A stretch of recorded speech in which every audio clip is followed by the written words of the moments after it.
Floyd and he was me, he wouldn't never have to fight again because the exhibition shit, as me being his little brother, hey, little bro, we finna do 10 rounds and we both gonna get 100+ million for it, right? And we ain't never got to box again. Well, I already been getting these bets, but now it's time for you to get your just due. Right.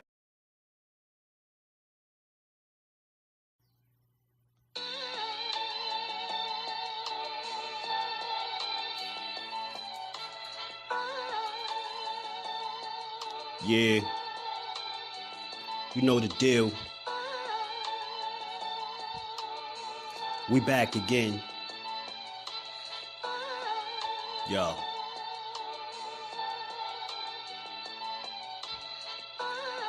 A round of applause for Jersey's finest. A lot of content creators not worthy, but they minus. They get offended and start singing like the whiners. Talking like they tough, but it's only screaming and whining. My homie JusDueBoxing is the cat you don't come to. Your squad get run through. By the time you come to, you duck food. You suckers talk tough on the internet, revealing all your threats. Now we got you trapped in the net. JusDueBoxing be on this grind, y'all better hustle up.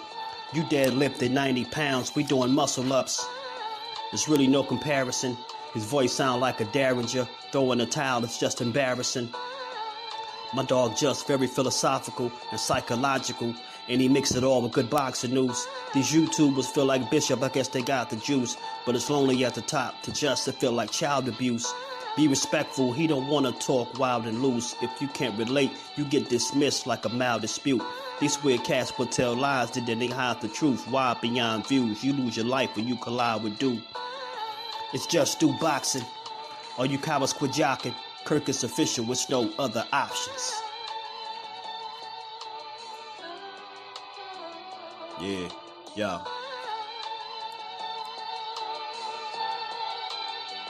You know the deal. Judah Ben, we in the spot. JusDueBoxing, yeah.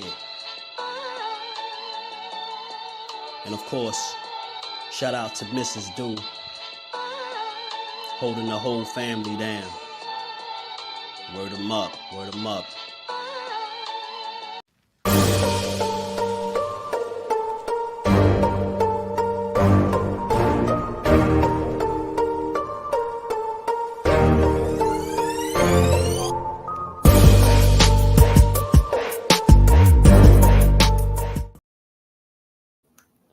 What's good? Salute, salute. What's good with the fam on this good Monday? We back to get boxing. It's JusDueBoxing. Y'all already know if you catch this on the playback, smash the like button, sub to the channel, turn your notifications on, come rock out with the fam. What's good? What's going on? Salute to everybody. Hope everybody had a good weekend. Hope everybody enjoyed the fights over the weekend. I didn't get to get my thoughts on it, but we here today. We definitely gonna build on this good boxing. What's good with the fam, Miss Joette? What's going on? Peace and blessings to the queen. All things, what's good, family? How you feeling, bro? Flawless mentality, Dr. Mark. How you feeling? OG, salute to my brother Kyle Cooler. Blessings, family. Good to see you in the building. Salute to everybody, man. How y'all feeling? Another day to grind, man. It is fight week, y'all. It's fight week. We are a day closer. Each day of the week is one day closer to Devin Haney, Regis PROGRAIS. I think a highly anticipated fight. I think out of every fight that he's had thus far has been his most anticipated fight for obvious reasons, right? For obvious reasons. Stepping up to a new weight class, fighting one of the killers, one of the more proven guys at 140. I think that's what a lot of people forget when we speaking about Regis, and he's not just the guy, one of the guys at 140. He's not just one of the champions at 140. He's a proven guy at 140. So I think that makes this fight all the more worth seeing. LaMarcus, what's good with it, bro? How you feeling? Well, over the weekend, man, we had some interesting fights, y'all. We had some interesting fights. We had Mike Conlon fight Jordan Gill on the DAZN card, man. And It didn't work out for him, man. It definitely didn't work out for him. He was fighting well, like Mike Conlon always do. He always start his fights out a certain way. He started his fights out, you know, doing well, boxing well, moving.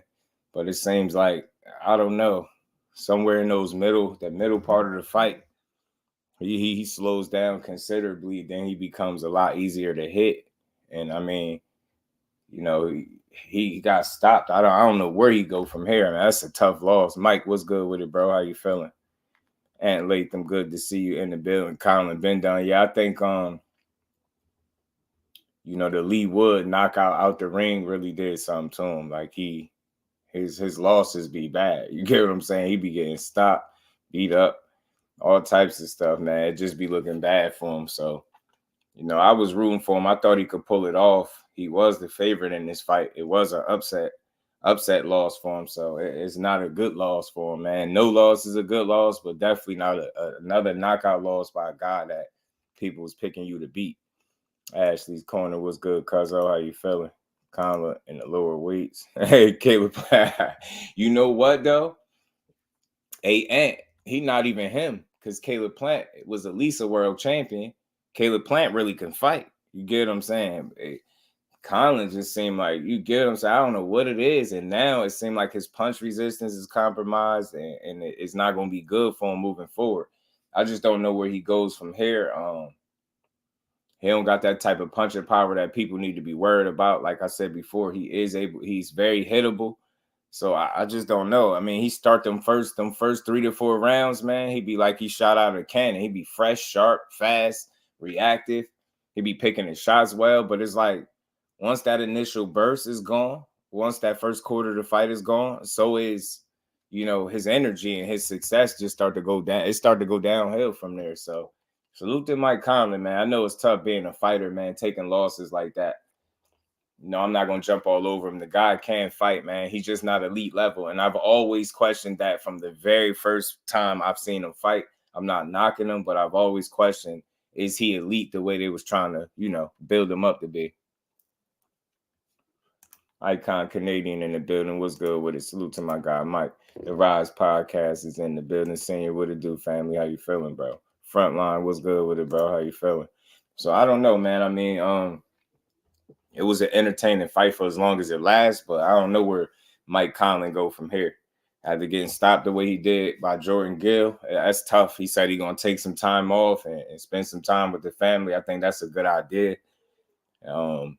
I really don't know where he go from here. Like, I just don't, you know, I just don't think it's in the cards for everybody to be a world champion. And although we know he was I think a bronze medalist in the Olympics, it's just, to me, the hype around his name didn't necessarily translate over into the ring, into the professional ranks. And he's always been that, you know, the step-up fights or the sort of step-up fights or the meaningful fights that he lose. You get what I'm saying? Mike Conlon, Cuzzo,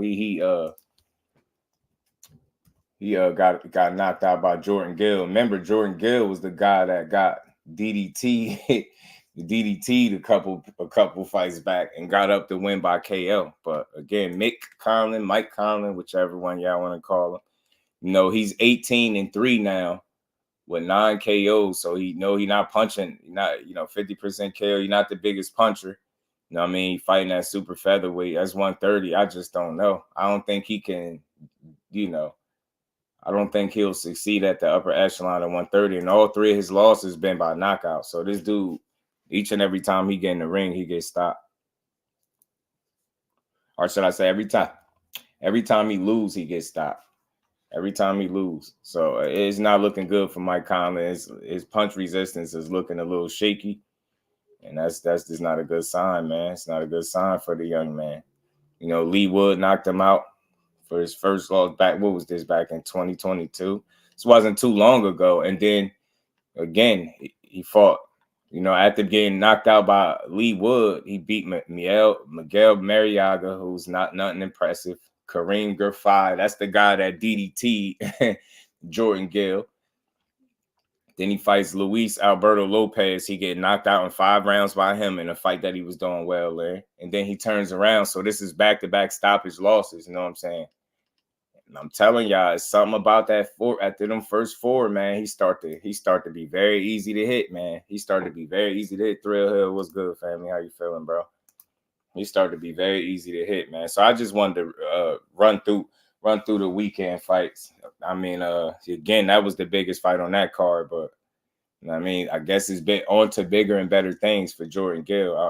I don't know where he go because again, he can't compete with the elite 130 pounders either. 88 Sports Talk, what's good, family? How you feeling, bro?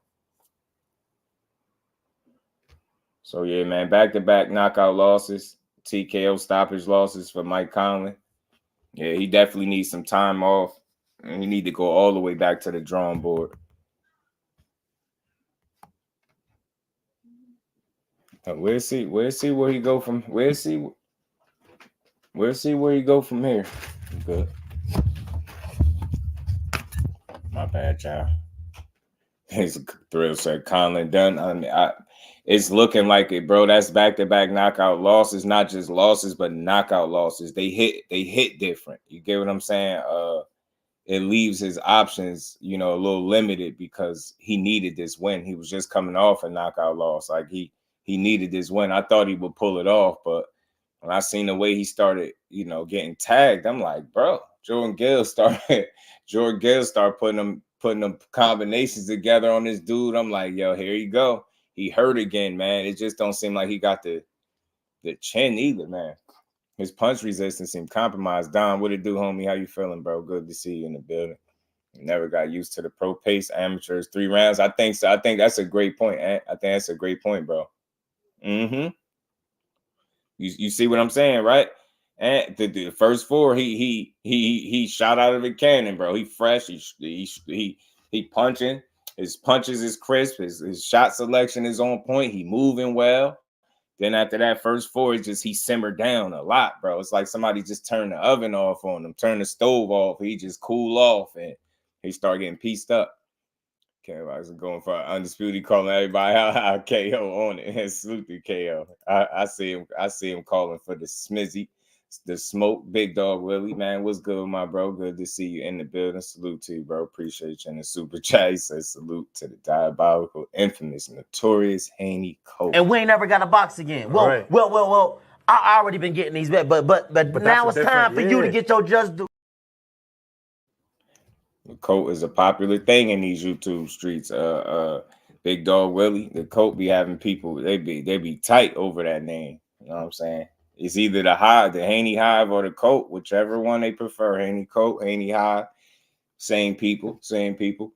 But salute to fight week, man. It is the fight week. But again, y'all, Mike Conlon, I feel like it's tough. It's gonna be tough to see where he go from here. Maybe he can continue to fight and beat those, run-of-the-mill, middle-of-the-pack type of guys. And even some of those dudes won't give him a run for his money because he don't seem like Ant say, he don't seem like he adapted to the professional ranks well. And as a result, I think his limitations has been put on Front Street, and he kind of been a bit exploited. I don't want to say exposed, but, you know, he's definitely, we're able to see where he don't excel at. And I think it's starting to become a problem for him. It's like the rest of the, pro boxing caught up to him, and what he bring to the table, he's just not the guy, man. He's just not the guy. It's okay. He still got some talent. He still could fight. I'm pretty sure they'll still get him some fights. I think he well respected where he from, man. They love him over there. They still treat him like a celebrity. So, maybe it's still fights for him to make, but at the elite level, I think that's where he ultimately wanted to compete at. I just don't think he'll get there.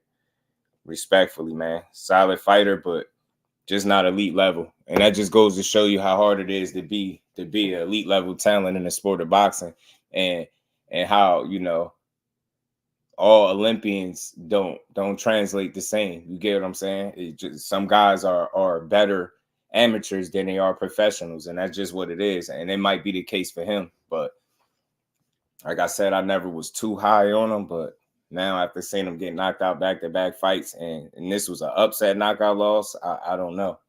It's gonna be tough, man. Joe was good with it. Joe said, "Fight week, watch greatness put on the show." We listen. We here for it, man. Fight week is here, man. Regis posted posted an episode of, I think like his version of All Access or something. I'm gonna try to play it. Hope they don't copyright me for it, but I'm gonna play it.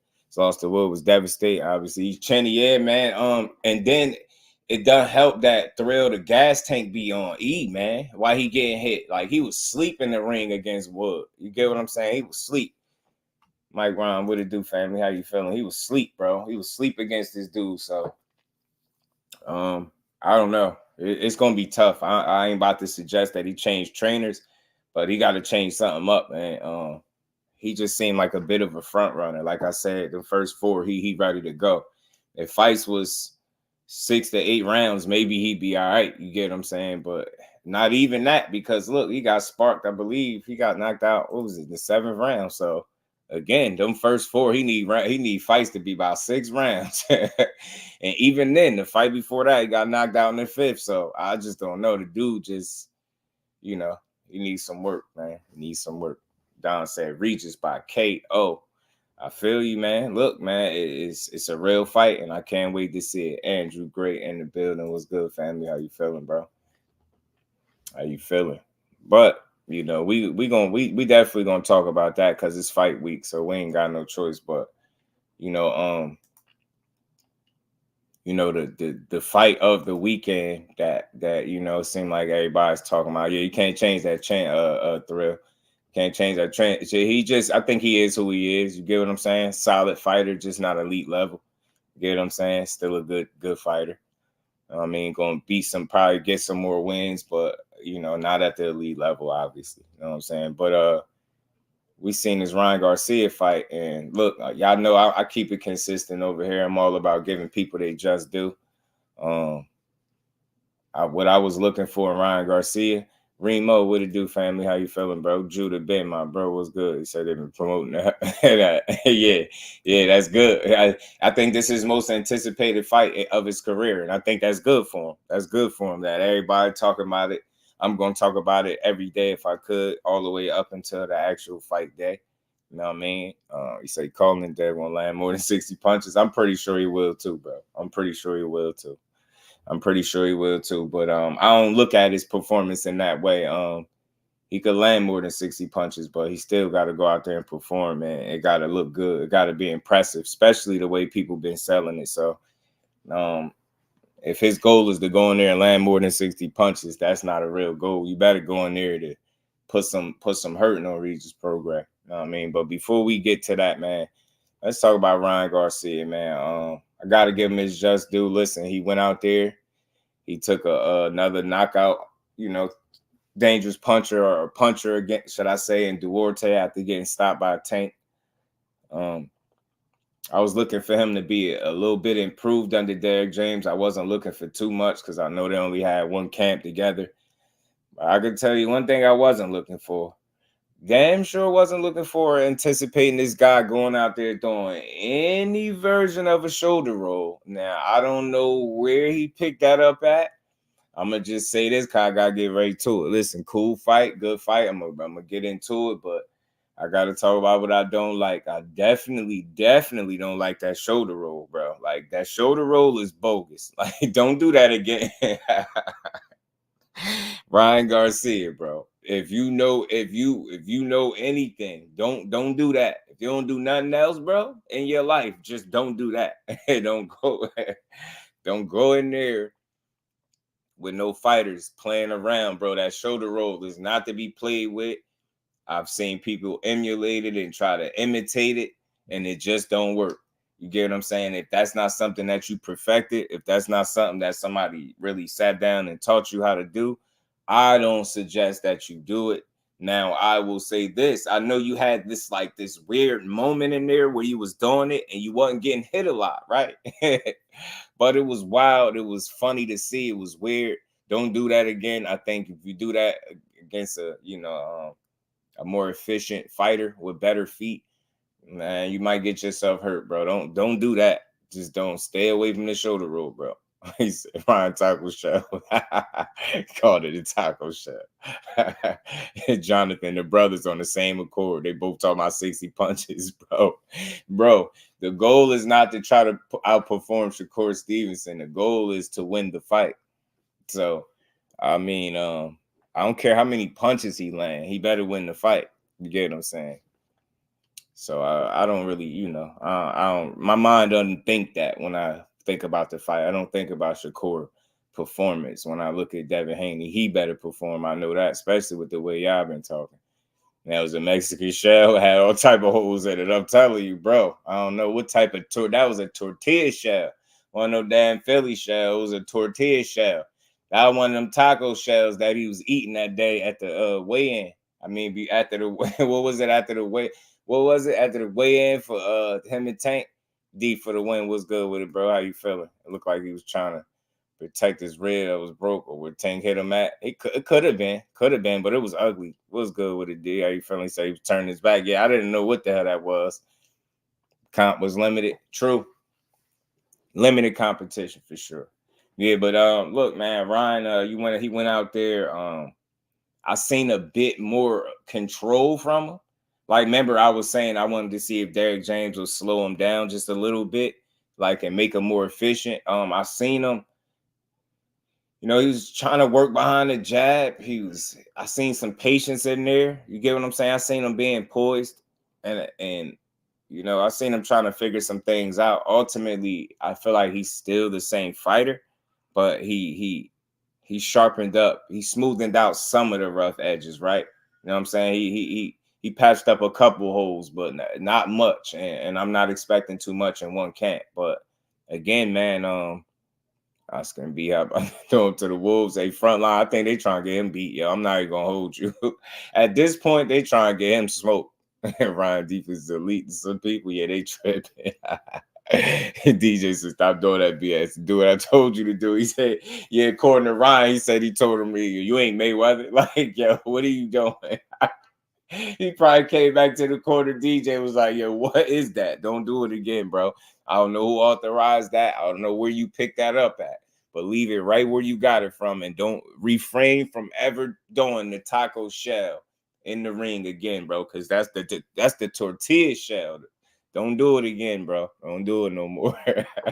The Presley said that Jay told him to stop doing it, but he wasn't listening to him. Yeah, I think I'm gonna be honest with you. All jokes aside, I'm gonna be real. I think when he was doing his impersonation of the Philly shell, the shoulder roll, whatever you want to call that, that was like the dollar store version of something. But don't do that no more. But to be honest with y'all, you know what I think?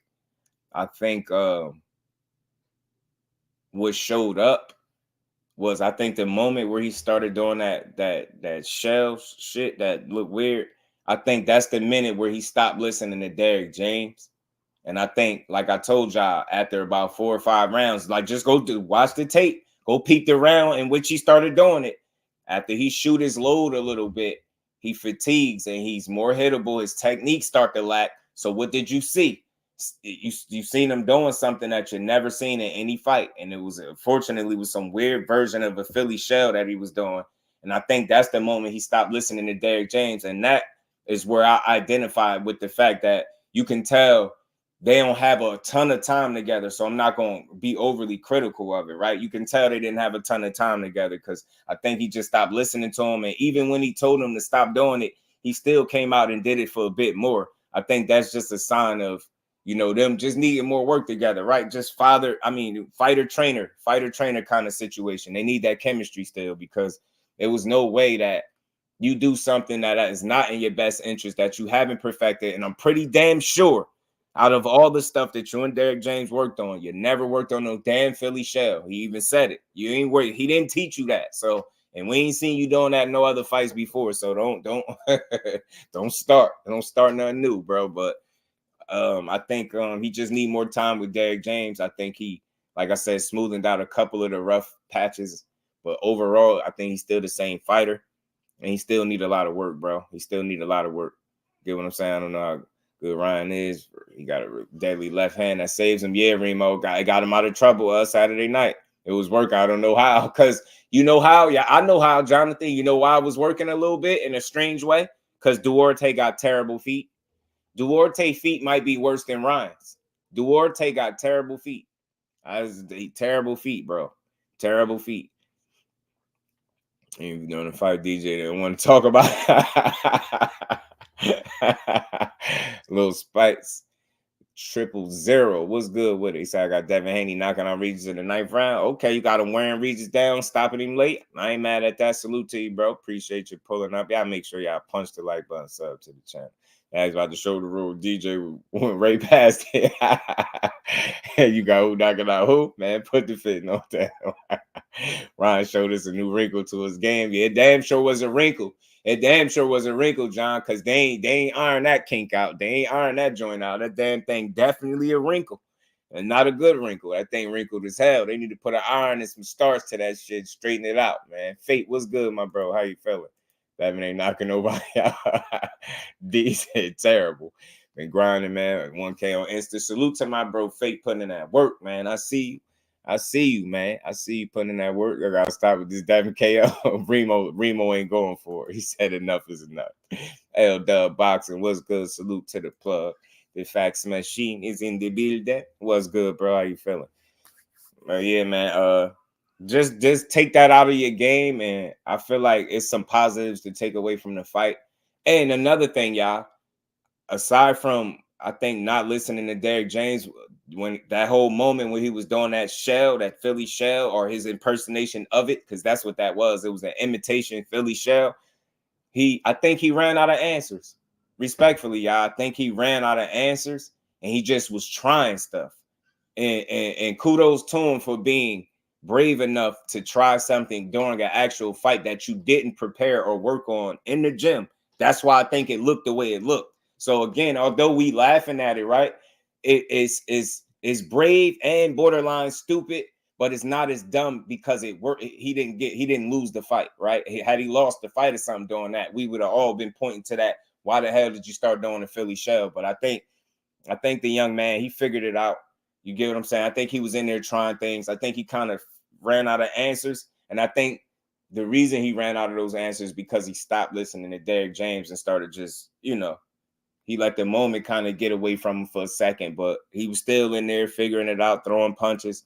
He even started utilizing his legs a lot to the point where they brought up, how Oscar De La Hoya fought Felix Trinidad back in the day when he started using his legs and gave up those late rounds. And that's another sign. I think he was, trying to figure something out. You get what I'm saying? And, he did a couple things in there that you don't typically see him do. You don't see him moving around the ring like that. Good thing for him. Duarte, like I said, feet is probably worse than his. And he just wasn't able to catch up to him. And Ryan was able to maneuver around, and he's able to catch him with one of those hooks that Duarte didn't see. And, that was all she wrote, man. That was the beginning and the end for the guy. I think, initially looking at the fight, I thought the stoppage was a bit wild. But then when I sat there and thought about it real quick, I'm like, why would you wait that long to get up off the ground? You was almost asking for the referee to stop you. So I think you waited too long. I think the safest bet, in my opinion, as a boxing viewer, to get up on a count is 8. I feel like 8, that's it. I think at 8, you got to get up. Anything after that, you playing with fire. So I think Duarte learned that the hard way. He can try to contest the ref and say he wasn't fair. No, you should have got up sooner, bro. Respectfully, Ryan Garcia, he found a way. The fight started to lack. It started to lack a little bit, in terms of like control, but it never really got away from him, right? And then ultimately, like I say, he found a way. He figured it out. And I think when he started listening to Derrick James again is when he got the knockout, if I'm not mistaken. I think he started listening, like he said, he started listening to Derrick James again, and he got the knockout, got the job done. So, credit to him, man. It's his first fight with a new coach, a new trainer. You can see that it's obviously, they need more time together, obviously, man, to build some chemistry, and that's normal, man. So I'm not going to jump down his back for the performance. He does still need to improve. Duarte was able to push him just a bit, but I feel like Duarte is not the elite level. And when he started talking about the elite level, I think we got some different type of fights, man. But I think after the fight, he called out Rolly, and I think that's a good name for him to call out. I think he got a good idea of what he's doing by calling out Rolly. I think that's a more winnable fight at this point for him in his career. Said Ryan Philly Shell definitely came on Canal Street. Definitely out of Dollar General, Remo. Somewhere out of Dollar General, somewhere like that. You know what I mean? Save Right Philly Shell version, bro. I mean, Ryan learned the Philly Shell from that one uncle that gave fight tips that always lost. I'm telling you. Ryan can't be hit, man. I'm telling you. Look like Willie Pep out there. Sheesh.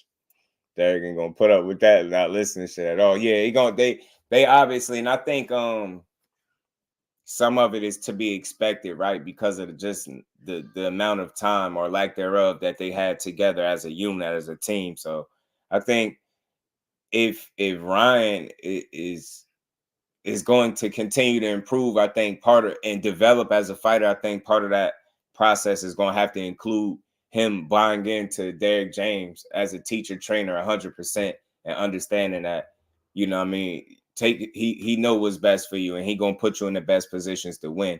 And I think, you know, as they work together, I think they'll develop that trust and they'll start to build and maybe you'll see even better Ryan Garcia. But as it stands right now, I think they smoothed out a couple of bumps in the road, you know, a couple of rough patches, should I say, or you know, they smoothing out a couple of those rough edges pretty much, man. That's all I can say about that.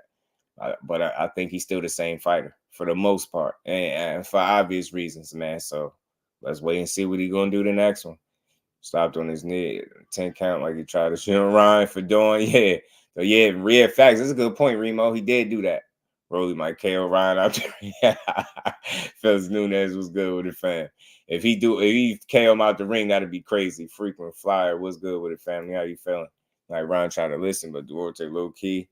I got dude nervous on how hype. Oh yeah. I mean, listen, Duarte he did some things well in there. He was pressing the pace a little bit, but I think if he'd have had more of a higher punch output, I think he could have put himself in better positions. I think he would have, you know, found more opportunities for himself. I don't think he let his hands go enough.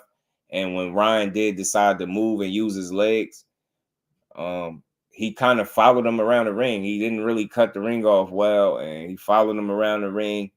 And I think, you know, it seemed like he dealt with Ryan's power very well for a while in the fight until he got hit with that shot. And it's like we always say, it's the ones that you don't see. And I think that was the same case. That was the same situation for Duarte. I just don't think he's seen the shot that Ryan caught him with. And Ryan, credit to him for recognizing when he had his guy hurt and jumping on him and getting him up out of there, finishing the job, man. Because he seen blood in the water and he went for it. And I respect it because the fight did start to lack in terms of excitement for a few rounds. But, you know what I mean? He got back to it, man. So I just got to give him his credit. Got to give him his just. It was a good win for Ryan Garcia. Like I said, calling out Rolly makes sense. The upper echelon of 140, though, I think those are the guys you need to leave alone. Used to that style, yeah, in real time. Fight, he needs some time. Yeah, he definitely needs some time. I really had to fight the winner between Barroso and Davies. He probably do though, Thrill though. That probably is the way. Just because he calling him out don't mean he gonna get him. But I think in terms of level and competition and what makes sense, I feel like that path is his most likely to a victory. You get what I'm saying? When you talk about other guys at 140. Duarte has no jab. He's bigger Pitbull Cruz. Yeah, I don't know. Sleepless. It was good with it, bro. I didn't like it, bro. I didn't like how he was moving. I just didn't like how he got his business done. He just looked very I don't know, one-dimensional, and just his feet just looked bad to me. He couldn't throw the right hook because the ref was trying to take points for hit behind the head. But Ryan kept turning his head. Yeah, he kept turning his body in a weird position. Can Ryan really be? Can he ever beat the elites? Not with the performance that he had Saturday night, Felix, respectfully. Not just yet, not with that kind of performance. Still need to see more. He still need to develop and get better. Respectfully. On 24. Man, I'm telling you, I want to see all the fights at 140, man. Tim Layton, what's good, my bro? How you feeling? supposed to go because man, it was flaming in there. Yeah, the heat is on for right now. Fate Ryan versus Rolly 50-50. Both got power, poor techniques. Both move like they got 2 left feet, right? And I think Rolly with that wide ass stance, I think his stance even wider than Ryan's, man. His feet, I'm telling you, man, I don't know. All that hopping and jumping in, Ryan might chin check his ass, man. Ryan might chin check his ass, but the guy took him down. Did it? Damn.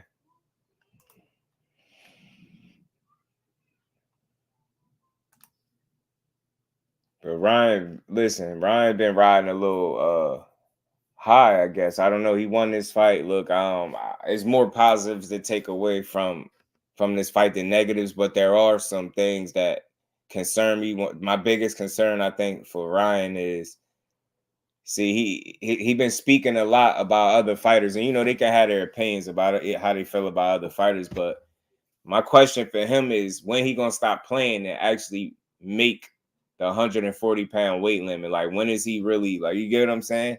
Like fighting at 143 like a catch weight, like, and then when you wonder why he's still bringing up the Tank loss and being dehydrated and being drained and all this stuff. It's not so much that you were so drained, you just big as hell, and your ass might belong at welterweight somewhere, because if you can't make 140, if I don't see him fight at the, you know, come in under 140 or something, his next fight, I'm gonna ask some questions for him. Like, I don't understand why would this fight need to be taking place at 143. I thought that was weird. I thought that was weird. Hitch is embarrassing. Ryan, yeah, he beats Ryan ass, I think. Ryan kind of box Rolly. Me too. Fate, me too. Look at the worst. Ryan basically did what he was supposed to do. Rolly was embarrassing. Yeah, Rolly was getting chipped up, man. He Rolly in that fight based on the old sparring, but the way Rolly gunshots and is getting KO'd by Tank and Ingram, now I pick Ryan. The same Sleepless. You thinking the same way I'm thinking. He just not the same exact fighter now since he got his brain rattled by Tank. And then he got in there with Barroso, and you seen some of the hesitation and what made Rolly dangerous, despite what people feel about him, right? It's the fact that he was Rolly. A little kind of unpredictable, a little unorthodox, awkward, some would call him, right? Tanker said he ain't awkward. He a dumbass fighter, not an awkward fighter. But, you know, some would say he a little unorthodox, awkward, unconventional, whatever words you want to use for him. And I think what made, you know, Rolly dangerous is that he was him. And I think him getting in the ring, being anything less than that guy, makes him, you know, gives him even less of a chance to beat somebody. And I feel like after seeing him after the Tank fight in there with a much older guy, and the way he had fought that fight and approached it, I just feel like he got a ways to go, man. I feel like I feel like the Tank loss for him affected him more than it did Ryan, because now we got an opportunity to see both of them after fighting Tank. So I think Ryan's performance was better than Rolly's. So Ryan still got heart. Ryan still is aggressive. Ryan has still come forward and you know, go for it. Rolly, he did it in spots, and he was very spotty with it, and he looked gun shy. So I think the loss for Rolly against Tank hit him worse than it did Ryan. Yeah, Grandpa was putting that work in on him. Grandpa was working it. And Barroso, Big Watch Barroso did he, man. Big Watch Barroso took some steam out his tire, man. Ryan was way better post Tank. Right, I think so too. Sleepless, that's what I say. So if they make that fight, not saying that they will next, but that is who we call for, I say I would lean towards Ryan. You know what I'm saying? Just Rolly, I don't trust him right now. And I think Ryan got the speed and the willingness to go in there and let the necessary shots go to catch Rolly slipping. You know what I mean? I think Rolly might run into something. Body shots low-key gas around. Yeah, them body shots slowed him up some. Fate, them body shots, some of them joints was low. He kept getting warm for low shot strain. Low. Darren, what's good with it, bro? How you feeling? I seen Regis media workout. He looked phenomenal. Yeah, man. We definitely gonna talk about that. Let me play this, man. Let me I got a couple more. Let me play. This was what Ryan had to say after his fight. Who's SHAKUR? Who? Nah, SHAKUR Twitterson. What can I say? Like, he broke a record for the least punches ever landed in 12. Like that's actually a hard thing to do. The fact that he did that was crazy. But if he thinks that's good, it is what it is. Wait, didn't he break the record for putting people to sleep? Yeah, at home. At home, they turned that shit off after the fourth round. But that's the difference, though. Like, I fought a guy with power, but I didn't back down. I went right to him. Stood my ground, moved. I did it all. He only showed one thing, which was moving around, and his hand wasn't hurt. His coach was telling him to throw it. Let's stop that narrative right now. He just been a hater since the amateurs, for real. And I want to fight him. I will beat his ass. I promise you that. Like, I've been in the ring with him. He's cool, but he just all scared all the time. Scared. In a pro fight, it's not gonna work. Man, big words from Ryan. He talking slick, bro. Man, he said Shakur Tweederson. So he always scared. You know what I mean? He'd beat him up. My only thing is, man, he's speaking what a fighter's supposed to say. I don't really got no comment to his comments on Shakur. I don't do that type of stuff. I think his focus should be 140, though. Until Shakur get to 140, I don't see why he should speak about him. But he still is a fighter. He could talk his talk, right? He did go out there and win. He stood his ground to some degree. He did have those moments. He had a few moments where he was moving around, you know, considerably more than you ever see him do in any fight. I think, like I said, that's when he stopped listening to Derrick James. And I think he ran out of answers for a second in that fight for a few moments. And, you know, luckily for him, he kept trying to figure stuff out. He tried something that he shouldn't have tried, in my opinion, with that Philly shell. But, you know, ultimately it didn't work against him, right? He still was able to go out there and get a win. And, you know, on to the next. Now he calling out Rolly. I mean, like I said before, I think that make more sense than calling anybody else. I think that's the more winnable fight for him. I don't deserve to be in the ring with him. Wow. Tony Reviews was good with him. I want to see 100% Ryan versus Tank. No weight draining. I don't know. I think the problem is, you know what I want to see? I want to see Ryan actually fight at the weight that he's supposed to fight at. You know what I'm saying? I want to see him do that instead of complaining about stuff, because he wasn't weight drained last night. You get what I'm saying? And he wasn't super spectacular. He was the same guy he typically is. He got tired after about the first four, like I typically say he do. He started to slow down. He's still the same fighter. Like I say, he smoothed out a couple of bumps, but he'll never be Tank, in my opinion, because he don't have the IQ, in my opinion. He don't have the IQ or the experience, respectfully, in my opinion, to beat Tank Davis. So I feel like even if Tank was to go up to 140 and give him a fight there where he's more healthy at, think about it. He was more healthy there. Duarte took a lot of those shots until he got caught with the one he didn't see. So I would never pick Ryan to beat Tank Davis personally. Me personally, I would. You know what I'm saying? And again, he complained about the weight and stuff, but then you 143 for this fight. So are you really focused, and are you disciplined like you need to be, or are you just a guy, you know, crying wolf right now? Yeah, damn. Yeah, did he fake? That's crazy. Keller was good with it, bro. Was good with my bro. How you feeling, bro? Hold on. He's a runner, he's a track star. He gon' run away and beat his heart. He get to the bank, he can just talk. Can't hurt anyone cause his hands soft. Do not want to hear but talk on Twitter. He don't do the race just like this one. I didn't even pay him while I refund. Man.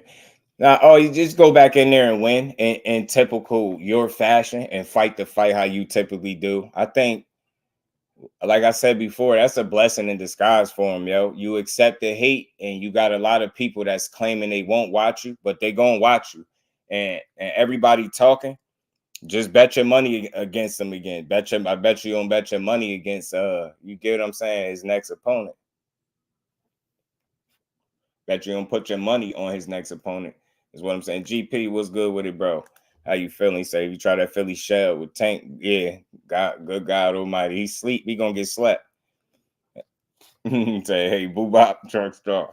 Yeah, they try to label my boy, man, at the one fight. It's all good. That's part of boxing, man. That's what you you allow that to be what it is, and you just move on, man. It's a forgettable performance, not unforgettable. It's forgettable. You know what I mean? It's forgettable. I don't understand why the ref didn't want Ryan to keep turning his back on Duarte. Instead, like he was giving Duarte a warning for hitting Ryan in those situations. He was, Darren. That's what he was doing. Sparky Pete was good with it, fam. So look, man, Ryan. Look, I like his attempt to revive his career. I think Saturday night, all in all, overall, it's a win for him. He got a win. He got a knockout win. You get what I'm saying? He took Duarte a little late and got him a stoppage, man. I respect it. Good fight for him. He still got a lot. He still got a lot to improve on. I'm pretty sure he's aware of that. Him and Derrick James got a lot more work to do. Pretty sure they're aware of that. And we'll see where he go from here. But on another note, Oscar has some interesting things to say after his fight. And I always take the stuff Oscar say with a grain of salt. He said run circles around at 25%. I don't think he'll have to, man. I don't think Ryan got the feet for him, man. I don't think he got the feet. I think he'll beat Ryan up, to be honest with you. I do. I feel like that left hook, it won't be enough. You know what I mean? Once you adjust to the speed, I think it'll be a good fight if he ever moved to 140. But let me play this clip from Oscar real quick, man. Let's see what y'all there. Salute to everybody in the building. Y'all smash. He did what he had to do. And that's exactly what, you expect is a good fight. Oscar's a tough guy, and that's why I was always saying, surprised that he picked him because Oscar's strong. But Ryan did what he had to do. He was using everything that he was, working on in the gym, and so the distance, the jab, the right hand, boxing. So, yeah, proud of him, man. We'll figure out the plan as his promoter for many years to come. We'll figure it out and figure out a plan. And then we'll go back to the drawing board. You feel so much emotion outside the ring, a big fight, especially after you lose. You come back and you think everybody's your enemy, but then after you win, everything's great. Bro, I've been there. Come on. Mm-hmm. Well, I'll tell you what. Just hearing on what Oscar had to say, I don't know about that. Everything's great. I don't know about that. He said, after the fight, it's a lot of emotions. You win and everything's great. Well, I don't know. I beg to differ, Oscar. I beg to differ that everything is great after the fight, because I know, was still some emotion going on after the fight. I understand. But this picture right here is worth 1,000 words. This picture right here is worth 1,000 words. This is not a guy that really wants you touching him. I don't know if y'all really can see this, bro, but this was after the fight. Ryan Garcia really don't want you touching him, bro. So I don't know. I mean, I think you being a promoter when you say that you're gonna promote her for years to come. I think as a promoter, you're supposed to say that. But me as a listener, I question it. And I don't think everything is good after the fight. I think Ryan stood on business, and I think he feel the way he feel about you, and he still feel that way. I haven't heard him, take back anything he said or walk anything back. I think he stood on everything he said about you and Bernard. I don't think everything is good with y'all. I did hear that you was denied into the locker room. If you been denied into the locker room, in this picture right here with him clearly kind of giving you the cold shoulder and kind of pushing you up off him to the left, like if that's your idea of everything being good, then okay, I guess everything is great.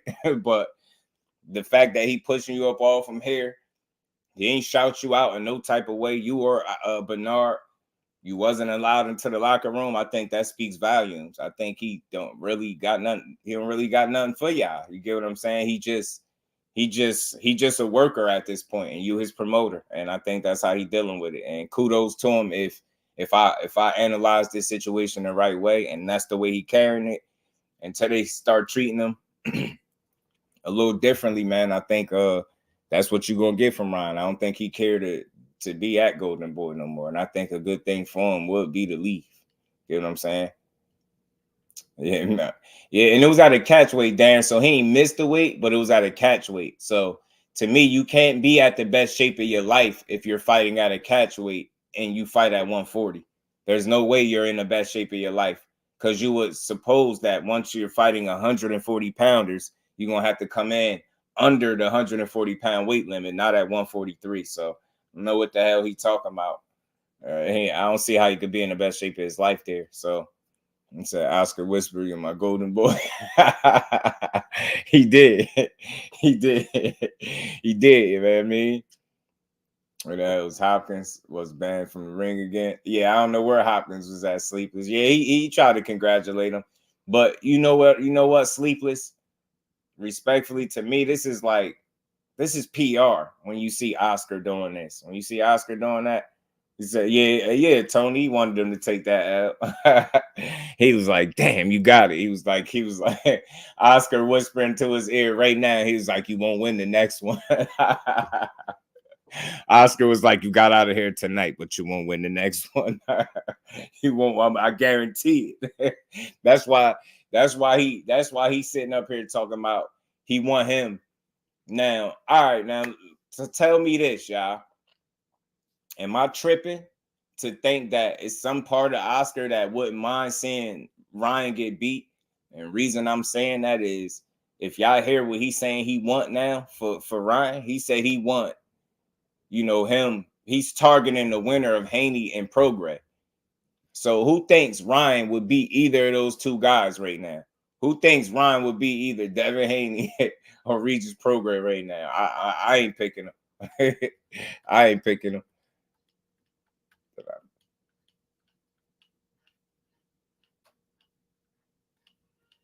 Bruce, guys, salute. OG, how you feeling? I feeling LDTV. Pardon me. I don't know what if I just missed my bro. Salute to my guy. I feeling became a catchway after they both were over the day of the weigh-in. Yeah, it's weird. Oh, that's maybe that's why we found out about it kind of late, or at least I did. But I just don't think that's him being in the best shape of his life. I think he still got a ways to go. I think he's still in the process, in my opinion, Ryan Garcia is, of getting his discipline in order, because there's no way that he should be participating, I think, in catch weights. You get what I'm saying? Like, I don't, what the hell? Like, if you just look at the records now, his last two fights was at catch weight. Neither of his last two fights was at 140, but he's a 140 pounder, y'all. You get what I'm saying? That's my only issue with him. He got to get that discipline in order, man. You need to build to those fights. He gonna build an ass whoop if he ain't careful. Yep, Remo. Yep, all over ego. Oscar was a lightweight. Ryan will lose to both Devin and Regis. That's what I'm saying, Dan. Right now, if after this performance, he thinks that the next step, like, just think about it. Just think about what they're saying. They not even on the same page. Ryan saying Rolly. You get what I'm saying? Ryan saying Rolly after the fight. Oscar talking about the winner of Haney and Prograis. You know what I'm saying? I gotta get on the same page, bro, because neither one of those dudes is anything to play with, man. I don't think for Ryan, for where he at, I don't know. Ryan could definitely beat Haney. Haney likes to probably keep Ryan off him, so it ends in a KO for Ryan or points for Haney. Yeah, I mean, it's gonna be one or the other. But for me, Tony, right now, bro, for me, from what I've seen, like, I still want to see how Haney gonna look at 140. But if he gonna look, how I think he could look, in my mind, I still lean towards him beating Ryan. You know what I'm saying? Just outboxing him. You know what I'm saying? I think he'll have the same issues, similar issues that I think Regis could have December 9th, this Saturday. I think, keeping up with him, you know what I mean? And over having to rely on that power and speed and athleticism, speed and power, I don't know. I lean more towards the Haney, but I get what you're saying. Ryan tripping, yeah. I think the catch weight was for Duarte. I don't know. Either way, it's kind of weak. You know what I'm saying? Like, why? Like, you the guy. Like, why is anybody at a catch weight? And I don't know, because, hold on. Let me see something. Let me see something, man. Let me see something, y'all.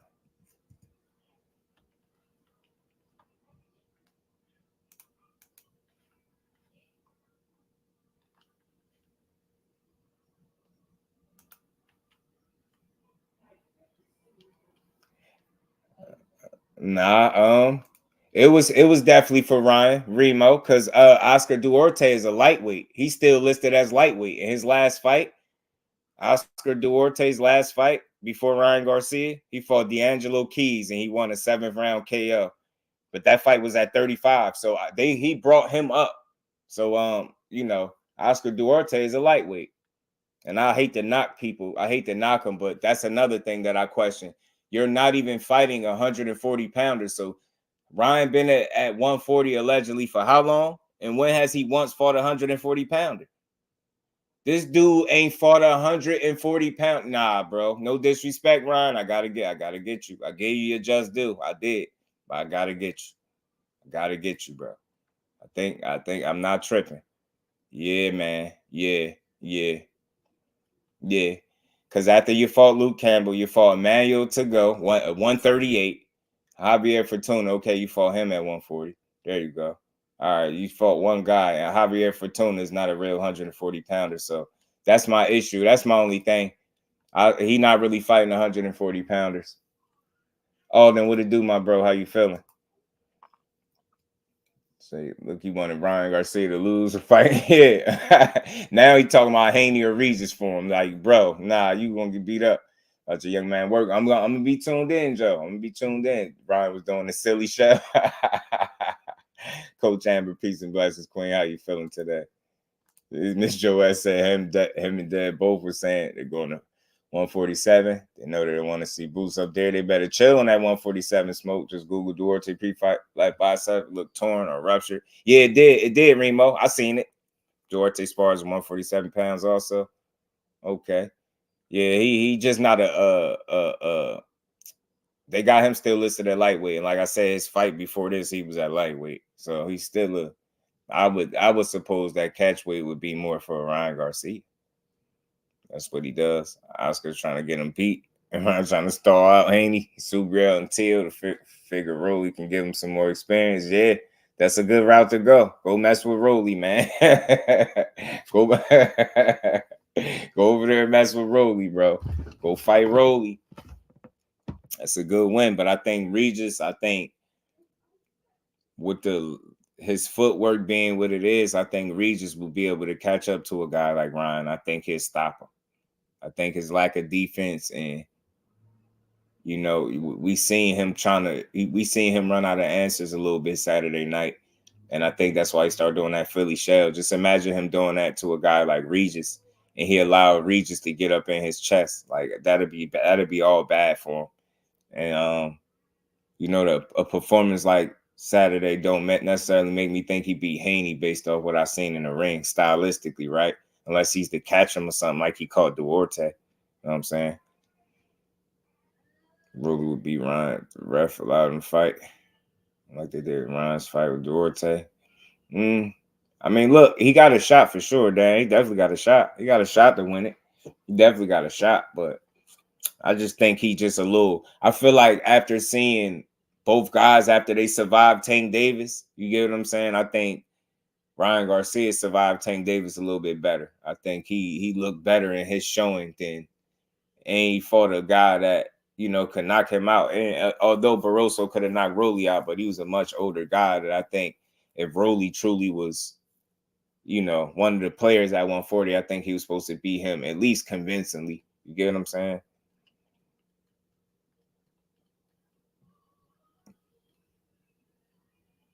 Nah, facts. Nah, that's right, Alden. It's true. Real talk. Ron still can't fight on the inside. Thus, we got the silly shell. Yeah, you know it. You know it. I mean, that's his area of weakness, and that's why I feel like a guy like Regis, you got the fact that he's not an inside fighter. He's not that good defensively. You get what I'm saying? He's still irresponsible a bit. He still pulls straight back. The fact that he don't have the best feet, I think Regis will be able to get in his wheelhouse, and I will see Regis stopping Ryan. I don't see him. I think Regis' chin is good enough to take Ryan's shots if he get clipped with something. And I just don't know if it's the same on the other way around. I think if Ryan get clipped by Regis, it might be good night, Irene. Might be good night, Irene. Ryan still lose versus Hanos. If Regis lose versus Hanos, Regis is going to be watching the gate. at 140. I tell you what, frequent, he'd be a damn dangerous gatekeeper. He'd be a damn dangerous gatekeeper, Regis Prograis, until he lose it physically. I mean, Father Time I have to catch up to Regis.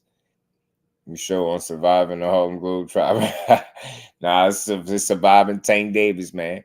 Tweaking Ryan Garcia got the best Philly show in the game right now. This recording fighting the inside, either David clinch machine on the inside court just completely gets out the way. Listen, what I hate that. Listen, if that's what you see, I can't tell you what you see, Sleepless, but I can't base that off of one fight. Because if I've seen you fight in the inside your last 4 fights in a row, and then I seen you use your legs in one fight, my math is not going to tell me that you can't do something when you show me multiple fights in a row fighting in the inside. See what I'm saying? It's a little bit different. There's not a range that Shakur can't fight at if you really watch them fight. It's just, I think when you fighting a guy like a De Los Santos, obviously a power puncher, I think he'd spend a lot less time in the inside, right? Unless he obviously is more comfortable or wears him down and is comfortable with coming back. You know what I'm saying? So, but again, you can't say he fought everybody like that in the inside because he just gave you 4 fights in a row fighting guys in the inside. How you think Ryan does against Catterall? I think he does well against Catterall. I don't think that much of Catterall right now. Dante, all boxing talk. What's good, bro? How you feeling? Heard an interview they asked Tiger about fighting Keyshawn. I said that would have to be a mega fight. Listen to these boxers, Keyshawn the Beast. Yeah, you know, the boxers respect him. That's the thing about him, Dante. The boxers and the trainers and stuff like that, they respect him a lot more than obviously the fans of the sport. Ryan the 4 King, give him some respect. Tay, salute Queen, peace and blessings. How you feeling? Hen Dog, what's good, bro? How you feeling? Seem cute to play at 140 until they ain't cute to play. And that's why I think Ryan been fighting, taking these fights and not fighting true 40-pounders because I think he getting away with something a little bit. You get what I'm saying? I think he getting away with something. Think about it. Up until what, Saturday night, Duarte ain't fought above what, 135? Yeah, he ain't fought up above 135, and then they fight at a catch weight of 143. You definitely just brought him up and beat him up. But you don't hear him complaining about that. You get what I'm saying? You don't hear Duarte complaining. Gertz, what's good with it, bro? How you feeling? I think Ryan got the power to KO anyone. He really has legit power and speed. Fix his flaws. Ryan can be a star if he listens to show he really wants to be a champion. Yeah, you gotta just put the work in, bro. Now, I don't think he's shown food. I mean, they gotta prove it to me. Gertz, what's good with it, bro? Peace and love to my baby girl, Miss JusDueBoxing. How you feeling? Salute to my baby girl. Don't work too hard. What happened? Dave told Keyshawn to step up to the plate. He know that don't work like that. That'll never happen. If Keyshawn couldn't step up to that plate if he wanted to, realistically, that's just that's a pissing contest right there because it can't do nothing.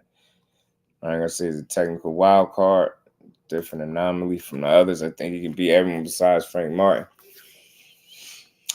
Look, Ryan Garcia, elite level talent. All the elite level fighters, in my opinion, beat him. I don't think he beats no elite level fighter right now. Based off what I've seen, that's what I like to hear. Hen Dog, good to see you in the building. Samuel, what it do, family? How you feeling, bro? Yeah, I don't think Part Twice was good, bro. I don't think he beats none of the elite level talent. Respectfully, not at 140. That's where he at, right? I don't think he beats none of those guys based on the performance that I seen Saturday. I don't think he beats Regis. I feel like Haney gonna show us what he can do at 140. I don't feel like he'd beat him, TL, Subriel. You get what I'm saying? You name it. I don't feel like he could beat him. You know what I mean? I tell you what, Ryan Garcia and Josh Taylor would be an interesting fight. He said he ain't want it. He can't want it. If he wanted it, he couldn't take it if he wanted it. You get what I'm saying? Like, it's not a realistic fight that they're gonna make. All things, what's good with it, fam? How you feeling? Pardon me if I miss anybody in the building, man. Devin won't fight Sean at this point. Yeah, nah, you can't fight him. You can't fight him. You can't fight him if they want to. They both couldn't fight him. They just ain't. It ain't. You know, that fight ain't happening. And Bob Arum ain't making no Keyshawn and Devin Haney fight.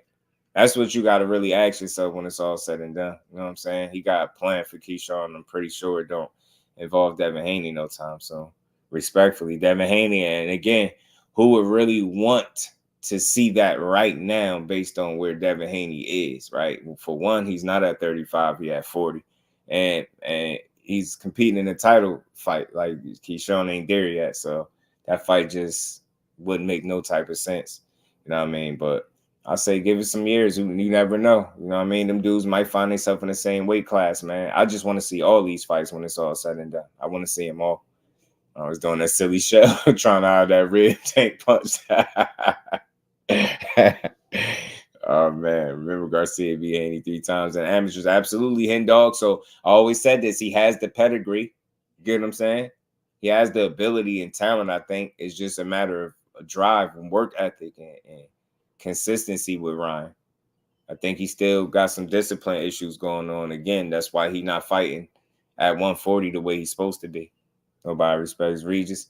Yeah, it's crazy. I don't know why not, though. I don't get it. Part twice. Who Keyshawn next opponent? I don't know now because it was Pedraza. I don't know now. I don't know if they're going to scrap it all together and just give him somebody different. I'm not sure. Old Keyshawn Scotty ain't dead. Nah, Keyshawn ain't old.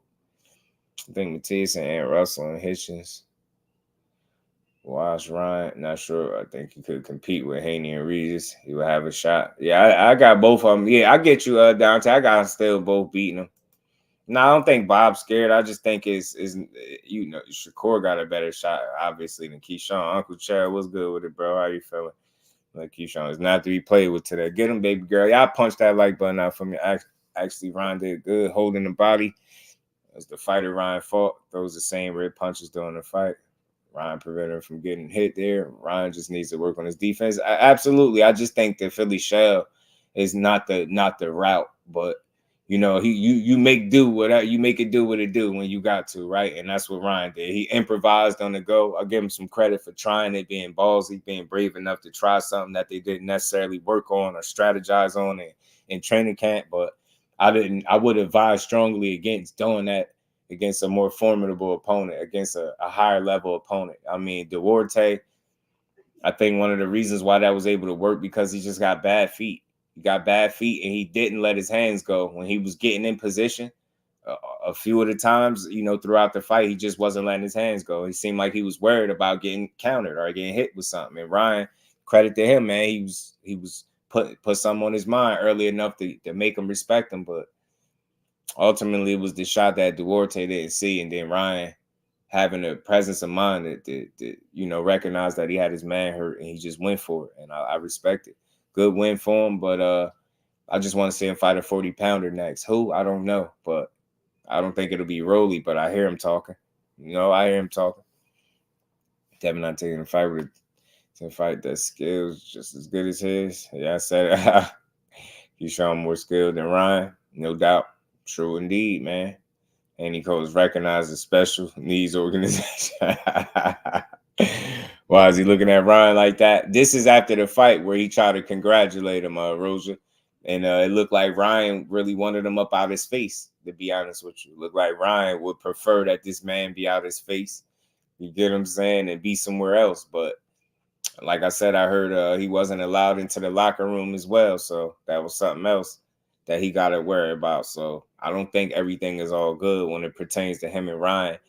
And I wouldn't be surprised if he's not promoting Ryan for years to come, like he said in that clip a minute ago. So we'll just have to wait and see what comes of this. But I'm glad for Ryan, man. He got a win under his belt. You get what I'm saying? He fought a solid, respectable opponent. I think the only knock, respectfully, because we're just keeping it consistent, right? People always complain about Tank bringing people up, Tank doing this, Tank doing that. He fighting smaller guys. Did anybody see that Ryan Garcia clearly was like 2 times the size of Duarte? He was like 2 times bigger than this dude. And up until Saturday night, Oscar Duarte never fought above the lightweight limit of 135 pounds. He's still listed on his box rec as a lightweight. So I just want people to, you know, that's always, y'all get on Tank case when he brings somebody up and fight a smaller guy. You notice how that goes out the window, and that just nobody brought that up with Ryan. And I'm not knocking him at all. I'm just keeping the same energy, keeping it consistent. People complaining about bringing the smaller guys up. Yeah, they just complained about him bringing Hector Garcia, right? Oh, he brought up a 130 pounder. Well, he just brought up a lightweight. You get what I'm saying? And he brought him to 143 at that. So just think about that. You know what I'm saying? He never fought above 135 before Saturday night. So the chop shop is in the building. What's good, my bro? How you feeling, man? The forward skills just was good. Is his? Oh. I think that's why he came in at 143. He might have been wary of Duarte power. You get what I'm saying? Sleepless. He got to show us that discipline, bro. He got to show us that you really taking it serious. And I think the way you do that is fight guys that's truly at 140 pounds. You get what I'm saying? And that's no slight. That's no shade to him. You had a good performance. Al Booger, what it do, my bro? He said they only care when it's not their guy. You get what I'm saying? And I'm just keeping it consistent. Al Booger, I ain't tearing him down. None of that. I'm just saying the only thing I think you could really ask for Ryan Garcia moving forward. He made several moves, I think, that will show you that he's somewhat taking his career serious, right? And I think another sign of that is discipline, right? And really coming in under 140 pounds and fighting guys that really are 140-pound fighters. Anything less than that is unacceptable. He's calling for Rolly. Rolly is there. I would accept that fight if they was to make it. I think it's an order of things that got to take place before that fight could happen. So maybe we don't get that next, but listen, he lived to fight another fight, man. He lived to fight another fight. Duarte's resume looked great. See his competition. Yeah, and the fact that he's a lightweight too. Fought a lot of unknown guys at lightweight, Uncle Chad. He did. I'll see Ryan and Haney at 140 for long. Me either, Rosa. Me either. Neither. It's funny hearing people talking up Duarte. Never cease to amaze me, but I get it. They had to sell tickets. Yeah, true, Bole. True. Got to sell the tickets. And again, I want to be clear too. Salute to Bole. I'm not knocking Duarte. I just think he was, fighting out of his comfort zone. I don't think that's the reason. I think Ryan was going to win regardless. You get what I'm saying? Regardless. But he can't. He tried. You get what I'm saying? I think Ryan just had more for him than what people think. You get what I'm saying? He outlasted Duarte. He landed the necessary shots to make something shake, man. Shook that man brain up and got him up out of there. Facts. He was outmatched. Facts, Bole. That's the best way I could put it. He definitely was outmatched. And Ryan still got a lot of work to do. You get what I'm saying? Respectfully, a lot of work to do. Part twice at Broner. I'll take that fight. I'll take that. I really would. While they sorting out the rest of 140, I really would take that fight. Part twice. I'll take a Broner fight. Spent a little bit, learned some things from EJ, gained a friendship. Mentally, like Frank Martin, Ryan has things in front of him. Yeah, he do. You gotta see Alden. I like the way you're looking at it. You're looking at the glass half full with Ryan. I look at it like that too. You know what I mean? I look at it like that too. That's nice. I like that, Dub. He said Floyd Schofield. And salute to Floyd Schofield because he was a co-main event. He got a first-round knockout. He stood on business. He got his guy up out of there. Salazar very fast, very early. Made very short work of him. Dropped him like 3 times. The dude just couldn't stand up to the power. Salute to the young Floyd Kid Austin Schofield, man. Salute to him, man. That'd be a cool fight. I like that. Duarte was fast as ish. When I was on 5, the ref was on 7. Oh, you said the count was fast? I never looked at it. I never thought about it frequent. Never thought about it, but I wouldn't deny it that you seen it that way, right? Like I didn't catch that. I just hated the fact that he stood down that long. I was like, I know you getting counted out. When I ain't see him get up at 8, I was like, what is he doing?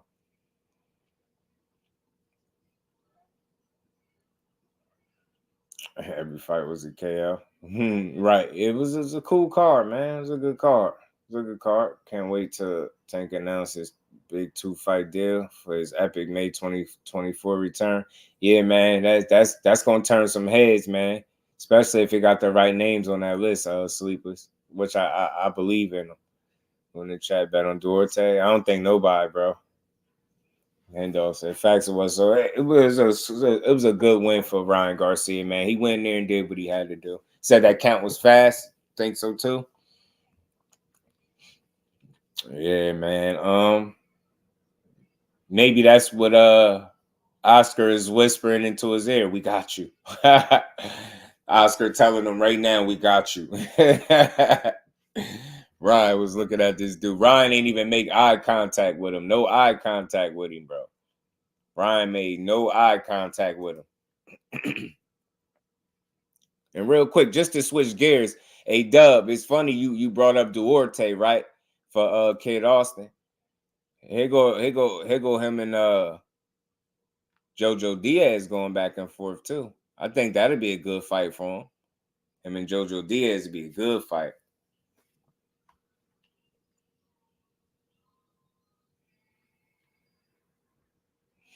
The fear of losing your O is killing boxing. Giving Keyshawn and Chaos a chance at a money bag with Tank. Yeah, man, I think that's hella ambitious, man. I don't even know if dudes would want to throw them in there that early. DeLaHoya better not mess up. This Kid Austin. Yeah, man, he keeping them active. He keeping them busy. I don't think the Jojo Diaz fight would be too much for him. I really don't. I think it'll be a damn good fight. It'll be a good test for him, bro. It'll be a good test to see what a young man at.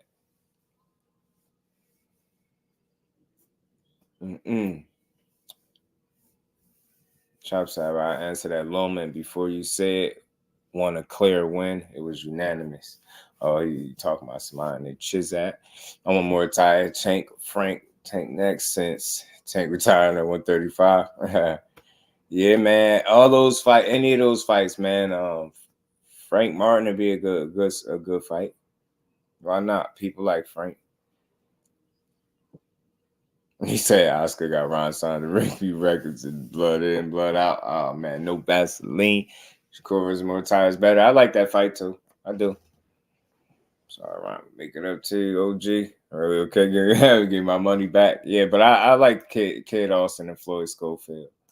I mean, Kid Austin and Floyd. Kid Austin and Jojo Diaz. That'd be a good fight. He said the fear. Hey, man, this the fight Ryan want. He want to fight Mr. Rolando Romero. Boom, boom, boom, boom, boom. This would be a good fight, man. So hopefully he get what he want, man. Hopefully Ryan get what he want and he get his Rolly fight. Because I really do think that's his path to a victory. I really do. I think that's a potential path to victory for the young man. He just got to go get it. And KO, what's good with the family? How you feeling, bro? Good to see you. And Billy said, Rolly Ryan next is good. Yeah, it is. It is good. It's good for boxing. It's good for the body. He said Dev sold out. That's good for boxing, man. Him and Regis doing their thing. You know what I mean? Tio going against him. Regis, if he's listening right now, you gotta bully him, bro. If he's pillow hands, take the shots, whatever. You don't put your head down, let him hit you on the top of the dome, break his head. Little shit like that. Smart, dirty tactics is gonna win that fight with him. But if he doesn't do that, Haney is already scripted to win the fight. It makes him look good. He's the next dream and the American dream, the hope for America. And it's not even about hate. It's just you gotta see it as facts. Look what happened with Lomachenko, look what happened, all that. So with that being said, Regis, you're the underdog, despite you being the champion. So don't think that you're gonna do something because you've been in the game and been at that weight. Remember, you've been at that weight since 2018, and you had a hard time making that weight back then. So what I'm saying, for you to beat this kid and get him out of the curve, or unless I gotta take it and do it again, because you can't do it, take him out, bro, so we can make a good fight. Because Haney,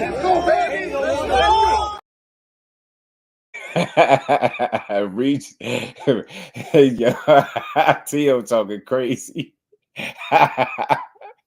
Tio talking crazy. He giving Regis pointers on how to get him. He said, man, hit him on the head, break his hand, little stuff like that. Marquis, what's good with it, bro? How you feeling, bro? Good to see you in the bed. Omega Red, what's good, family? How you feeling, bro? Good to see you in the bed. Said to a hater. Once he said, and it's not about hate, and nobody said hate, you the only one talking, that's projecting. Like you thinking that on your own. So when you gotta set the table that way, and then you gotta throw that, but it's not hate, it's not about hate. I I ain't gonna say you hating necessarily, but I'm gonna say you sound salty talking about he the American dream for American people. Like what? T.O. always try to go left with it, man. He always go left, bro. He always go left. OTB Boxing School. What's good with it, OTB? How you feeling, bro? T.O. You speak no lies. Regis don't need T.O. help. Nah, he don't. He said unless he got to do it, he said go ahead and take this kid out so we can make a big fight. So T.O. talking spicy, man. You could die for a country at 18, but these young black boxers can't get big money fights because they're too young and black. Brown sells more. Talk to him part twice. It's coming from a guy who won 20 mil to fight. Said, nope, the count was on point. I feel you, Mike. Salute to my guy, too. Said, man, T.O. saw. Great fighter, but saw. Man, T.O. just want to fight Devin himself. Listen, man, look, I'm all for that fight. He might get his wish, right? He might get his wish. They got some history there, man. I personally, I think people would be all for that fight. You get what I'm saying? They gonna both still be there at 140. You get what I'm saying? They're gonna be there. I don't see why not. The way he talking like that, because basically what he doing is he calling for the winner in a way, right? He either saying if Regis, if you can't beat him, and I gotta do it. At the same time, he's saying Regis, if you do it, then me and you can make a big fight. I like the talk, but I like the action more, and I want to see T.O. say something consistent that lets me know that he actually is still an active fighter, right? The last time he spoke, he was a trash man, wasn't he? Wasn't T.O. a trash man? The last time we talked, T.O. talking out of fear. Now T.O. talking out of pure frustration, Joe. He frustrated. He done had enough. The damn Haney making all his money. He just pocket watching. He was just in an interview talking about how much SHAKUR get paid. Now he talking about Devin Haney being the American dream for the people. Like, nah, he clearly salty. Check him out. He's listening right now. You gotta bully him, bro. If he's pulling hands, take the shots, whatever. You don't put your head down, let him hit you on the top of the dome, break his head. Real shit like that. Smart, dirty tactics is gonna win that fight with him. But if he doesn't do that, Haney is already scripted to win the fight.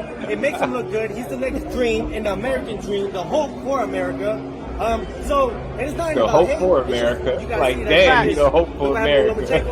All that. So, with that being said, Regis, you're the underdog, despite you being the champion. So don't think that you're gonna do something because you've been in the game and been at that weight. Remember, you've been at that weight since 2018, and you had a hard time making that weight back then. So what I'm saying for you to beat this kid and get him out of the curve, or unless I gotta take it and do it again because you can't do it, take him out, bro, so we can make a good fight. Because Haney, yeah, Haney saying Haney don't want it. Listen, man, I don't know about that. Because the last time y'all had a face-to-face interaction, Haney was pressing your line, man. So I don't know. You can't convince me that Haney don't want it. I would like to see them fight. I would.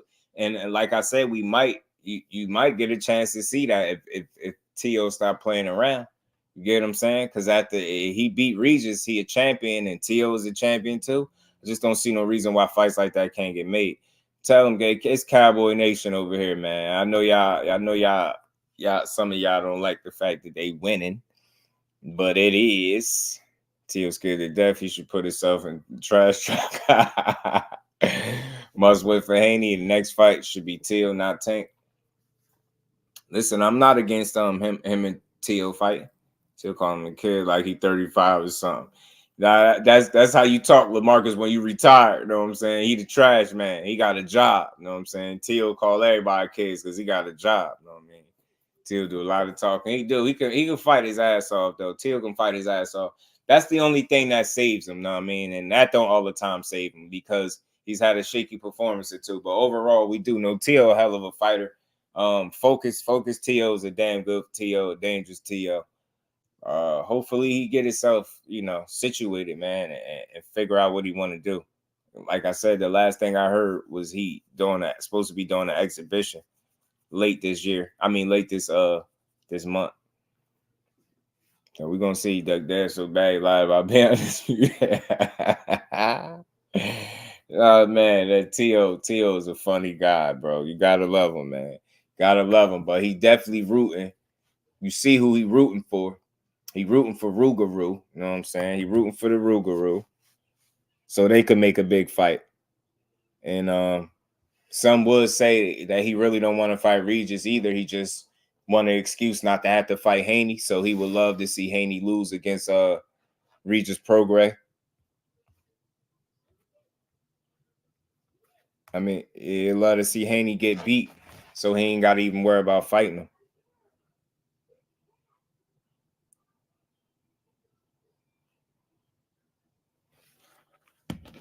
And that's not for nothing. I ain't trying to be on no conspiracy theory type of stuff, but I think that's a possibility if you just see the way he's moved when they had their face-to-face interaction. Like I said, I like Haney energy. You know what I mean? T.O. tried to stand on business, but Haney seemed more adamant. Jay Grant was good with it. He seemed more adamant about fighting him. He's moved a certain way.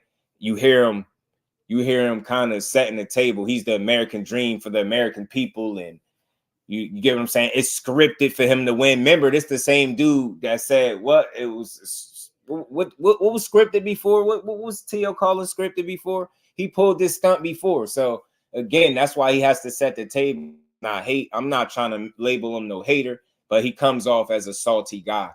You get what I'm saying? You in interviews speaking about people purses, knowing that you complain about how much they paying you, and then you get into an interview and talk about how much the next man get paid. Then you get in an interview and talk about somebody being an American dream and it's scripted for him to win. So you got to beat this kid, and it don't sound good. It don't sound like you want to fight the guy. It sounds like you want somebody else to beat the guy so you don't even have to fight him. And I'm not trying to be, listen, I think you got a good chance of beating anybody, but that's what it sounds like when you come off that way. It sounds like you don't really want to fight him. You know what I'm saying? And he's moving up to 147.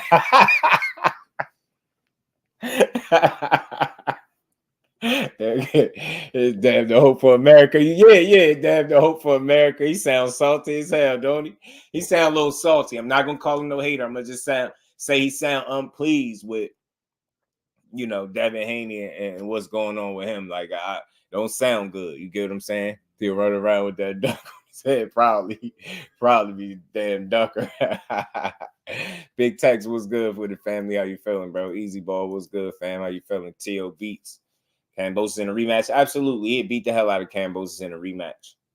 Beat Kambosos up in a rematch completely. He might stop him too. And 140 is full of fresh young fighters. 147 is full of old fighters with wet feet. With so feet. Yeah. Cuzzo, you peeped that, right? Some of the guys don't have the best feet. Yo, KO said Devin is moving to 147 after this fight. I want to talk about those potential fights for him. Man, he better not dare. And Teofimo will definitely be hating on Devin. Yeah, I don't know what his deal is. I don't know what his real issue is with him, but it just seemed like, you know, he has an issue with, I guess, how other people have been treated. And it brings me back. You know what? Listen, I ain't gonna lie to you. I'm gonna just call it what it is. Hearing him talk like this, it give me keep those black fighter vibes. Like, that's what I start thinking when I seen him talking the way he was talking in that little clip. It gave me those type of vibes. Like, he ain't never got nothing good to say, you know what I'm saying, about the next guy. But again, as loud as he is and vocal as he is, like, you don't necessarily hear that he's saying he want to fight the guy, right?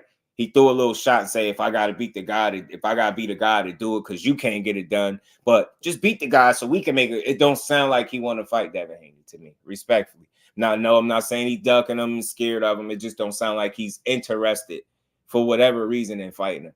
Zenith, what's good with it, bro? How you feeling? Chill, man, hating on everybody fighting for the last few years. He won't stop. He won't stop. It's just not a good look. That's what Devin Haney said, bro. Yeah, nah, I had it up here. I had it in my joint. I seen it that he said after this fight going to 147 to be a 3 division champion. I mean, man, I'm telling you, hold up, boost some greatness, yeah, man. That's crazy. A one and done at 140 is wild, man. But yeah, man, T.O., I like you as a fighter. I don't necessarily fully understand you like outside the ring. Some of the things you say, I scratch my head, but I still root for him, you know what I mean, inside and outside the ring. But I would like to see him in some of these big fights at 140 because he's a player. You know what I mean? He got a title, coming off a big win. His mouth always running. And when he get to throwing them fists, he do that damn well too. So I just like the T.O. in the ring more so than the guy that just be taking shots. You know what I mean? I like to see him getting in there, whooping some ass. You know what I'm saying? Haney better not go to 147 and get a belt. I hold Boots up from greatness. Devin versus 147. I'm glad I never did the Devin versus 140. Live is the best. This is better. Yeah, man. That's crazy. He said I forgot about that comment. Where did that come from? What you talking about? They going to 147 thing? That came from him. He did an interview talking about it. He definitely did an interview. Barrios in line for WBC at welter. That's why they're saying that. They're thinking they could get a win over Barrios. I just don't think Barrios is an easy win for a guy just moving up to the division. Know what I mean? With not being the biggest puncher, I think that'd be a good fight. I ain't saying that he can't win it, but it'd be entertaining. I would watch it for sure, yeah. For sure. He said, "Kale said, well, hopes of going to 47." Oh, I could pull the thing back. Damn, did I delete? I deleted it, man. I took it out. He said after this fight, I'm going up to 147, and I'm looking to be a 3-division champion. Like, that's what that article said. I pulled it up the other day. I wouldn't put no words in his mouth. You know what I mean? I wouldn't do that to him. That's why I was surprised by it. I was saying one and done at 140 is crazy. Big Dog Willie, one more time. Said one more time, salute to the Haney Cole. Dude, shout out, bro. Yeah, shout out, salute to my guy. And we ain't never got a box again. Well, right. well. I already been getting these bets, but now it's time for you to get your just due. Josh Taylor versus Barrios is solid. Yeah, that's a good fight. I even think Josh Taylor, Devin Haney is a good fight. Ryan Garcia, Josh Taylor, I think is a good fight. If Josh Taylor's sticking around at 140, we got to throw his name in the hat with everybody. He's still elite, right? He's still a guy, right? Devin and Barrios is a good fight. Yeah, I wouldn't complain about him either, D. If he really went up to 140 to 7, that'd be crazy. Get a belt and Boots get the other 3. He take man, Boots and Haney is crazy, y'all. That's why I expected Devin to respond to the WB letter. He would forced it. Salute to Zainab dropping that info in the chat, man. Pull it up. From words. Nah, I just had it. I had the thing up. I could go pull it up again, bro. Hold on. Haney goes to 147. Let me either cap or fantasies. Yeah, man. I think it's a very brave. All right, listen. I know a lot of people be a lot tougher on the guys than I do, right? I'll say this. When he said that, I hear what he's saying, but I think he's throwing out a potential option prematurely. And when they phrased it and wrote the article up, it makes it sound like he's saying, after this fight, I am going up to 147 to be a 3-division champion, to pursue being a 3-division champion, something along them lines. So that's crazy.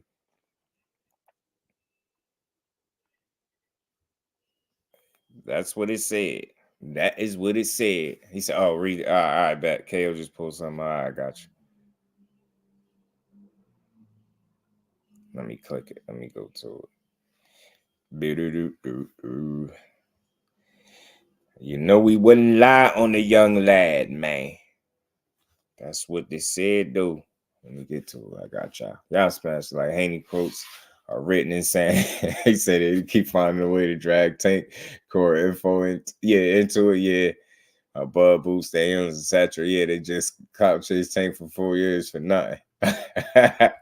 Say with the hopes. All right, I got you. I'm about to got this right now. I'm about to read it. About to read it for y'all, man. Yeah, that's crazy. I want to see him. I would love to see him fight Tank, bro. I ain't gonna lie to you. I ain't gonna lie to y'all. He said, undisputed lightweight champion. This is per ESPN. Undisputed lightweight champion Devin Haney told ESPN he's vacating all his titles. We know about that. Hold on, where we at, man? Where we at with it? Okay. He said, I did everything at 135 that I could. Haney said Wednesday, the biggest fight for me was making the Gervonta Davis fight. And his side showed no interest in making a fight. I'm going to reread this again so everybody can hear this. This is per ESPN. This is the article. This is what Devin Haney is saying. I did everything at 135 that I could, Haney said Wednesday. The biggest fight for me was making that Gervonta Davis fight. And his side showed no interest in making the fight. I've outgrown the division. So now I make my quest to 140 to become a 2-division champion. And after this fight, I look to become a 3-division champion and move up to 147. God willing that I'm successful in this fight. That is what he said. End quote. So I wasn't putting no words in his mouth. I think, listen, that's just straight from the horse's mouth. If they misquoted him, that's on them. Maybe they need to get in touch with the man and rewrite it or whatever the case. But P. Hunter was good with it, bro. So I think that, again, I feel like saying that is just prematurely putting one of your options on the table and trying to see how people respond to it. That's me. That's just me trying to be honest about it. Now, I can go another way with it, but I think that's what he's doing when he say that. I don't think that's an immediate plan. I think that's a future plan. That's not a, one and done. I don't think one and done at 140 would be crazy. But the way he said it, it sounded like he said after this fight. He didn't say, I'm doing this and I'm chasing the rest of the titles at 140 after I beat Regis. No, he's saying after this fight, he's going up to 147. That is what he said. So that's that. Again, I'm not gonna hold it against him. I know some people gonna nail him to the wall for it, but I just think he prematurely threw one of his options, his future options out there, talking about what he'll do. I don't see it being next though. You know what I mean? Shakur and Devin was a distraction. Yeah. Jazz over there's a cloud chase at Zena be on. Yeah, I can't wait to see Devin fights. Some of his agent get exposed. Still ain't ish. Man, Dev's covering all bases, so he can't be called out on what he says. He can fall back on C. I didn't mean that. P. Hunter, I think he was saying that. I get you. BN Boxing News, my guy. How you feeling, bro? John Wick, what's good? What he said? How you figure he lying in the tank? Oh, that's the KO. Devin Legacy fight his boots. He a welterweight. He was just cleaning the tank name for views and attention. Told y'all this what happened last year. KO EBT channel. Yeah, man. Ryan was talking all that about Shakur running, but he had his track shoes on Saturday too. You seen it a little bit, didn't you, bro? You seen it, bro? I ain't saying nothing. I ain't said nothing. He got on the good foot a little bit. He did. He got on that good foot a little bit. But I think when he did that, when he was doing that moving, I think he kind of ran out of answers for a quick second. I think he ran out of answers a little bit. And on top of that, he stopped listening to Derrick James, and the combination of the two led him to doing those two things that was a little off-putting in the performance, like the extra moving, the excessive moving that he was doing for a small period of time, and then the weird-ass silly shell, as I think Frequent called it. Frequent Fly called it the silly shell. I call it the tortilla shell. Don't ever do that again. I'm not sure who taught you that, Ryan, but they didn't teach it to you well. Don't do it no more. I think it's in your best interest, respectfully, to not perform that shell in the ring again. Don't try to do it. Josh said it's time for him to move up and get that boost work too. Yeah, he got hurt to the body, so like that too, Josh. Yeah, he felt something. Rick Thames, what it do, family? How you feeling? Trying to run the 147 ain't the answer for Dev. Nah, that's very dangerous when you got a career. Well, you got a guy like Jerron Ennis that looked like he comfortably making that weight, and he looked to take over. I think that'd be there. If my boy Frequent called it the silly shell, man, I gotta get that to him. I called it the tortilla shell, and I would prefer that he would never do it again. Tank knocked a completely different defense. Why he was doing that though? Somebody, I just want to know now. For the 5th to the 7th, Derrick James told him to move like that. It was on purpose. James told him that the dude couldn't punch without sitting still. Oh, okay, I'll give him that. That's cool. That's cool. Tony, I give him that. I do think, they understood that Duarte feet wasn't the best either. You know what I'm saying? Ryan, ugly shoulder. Yo, I don't know what he said. The suicide shell. Yeah, just don't do it again. Whatever shell it was, just leave that home. That was a turtle shell. He was in there doing a damn turtle shell in there. Don't do it no more, Ryan. We appreciate the fight, but don't go out there doing stuff that nobody asked you to do. It's dangerous for your health, bro. Don't do it. He coming to the ring bigger than Booze. I'm telling you. Hey, man. And all jokes aside, look, I gave him his just due. I always had fair criticism. What's up with this? Why this dude ain't fighting at 140 for real? And why did he bring Oscar Duarte up from lightweight and beat up? Why did you knock out that lightweight?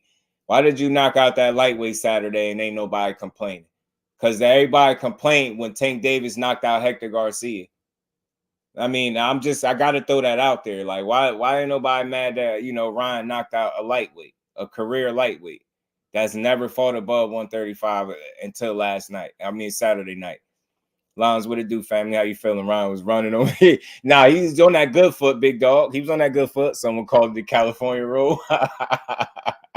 From Victorville. Compliments of Victorville, seen it? Oh, man, I'm hearing Canelo Punk guys want Maul next. Yeah, I'm hearing that too. Taking all them boys change up their style. Yeah, man, he got Hector fighting in cement.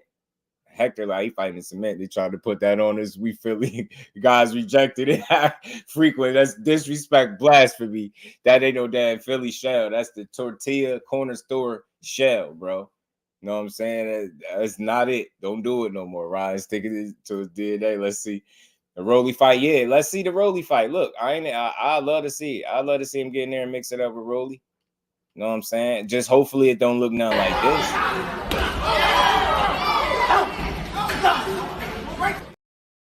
Jumping in like that on the first punch. Y'all gotta watch this. This is a classic clip. This is why I keep this here. Y'all gotta peep how Rolly jumped in on the first punch. From the rib.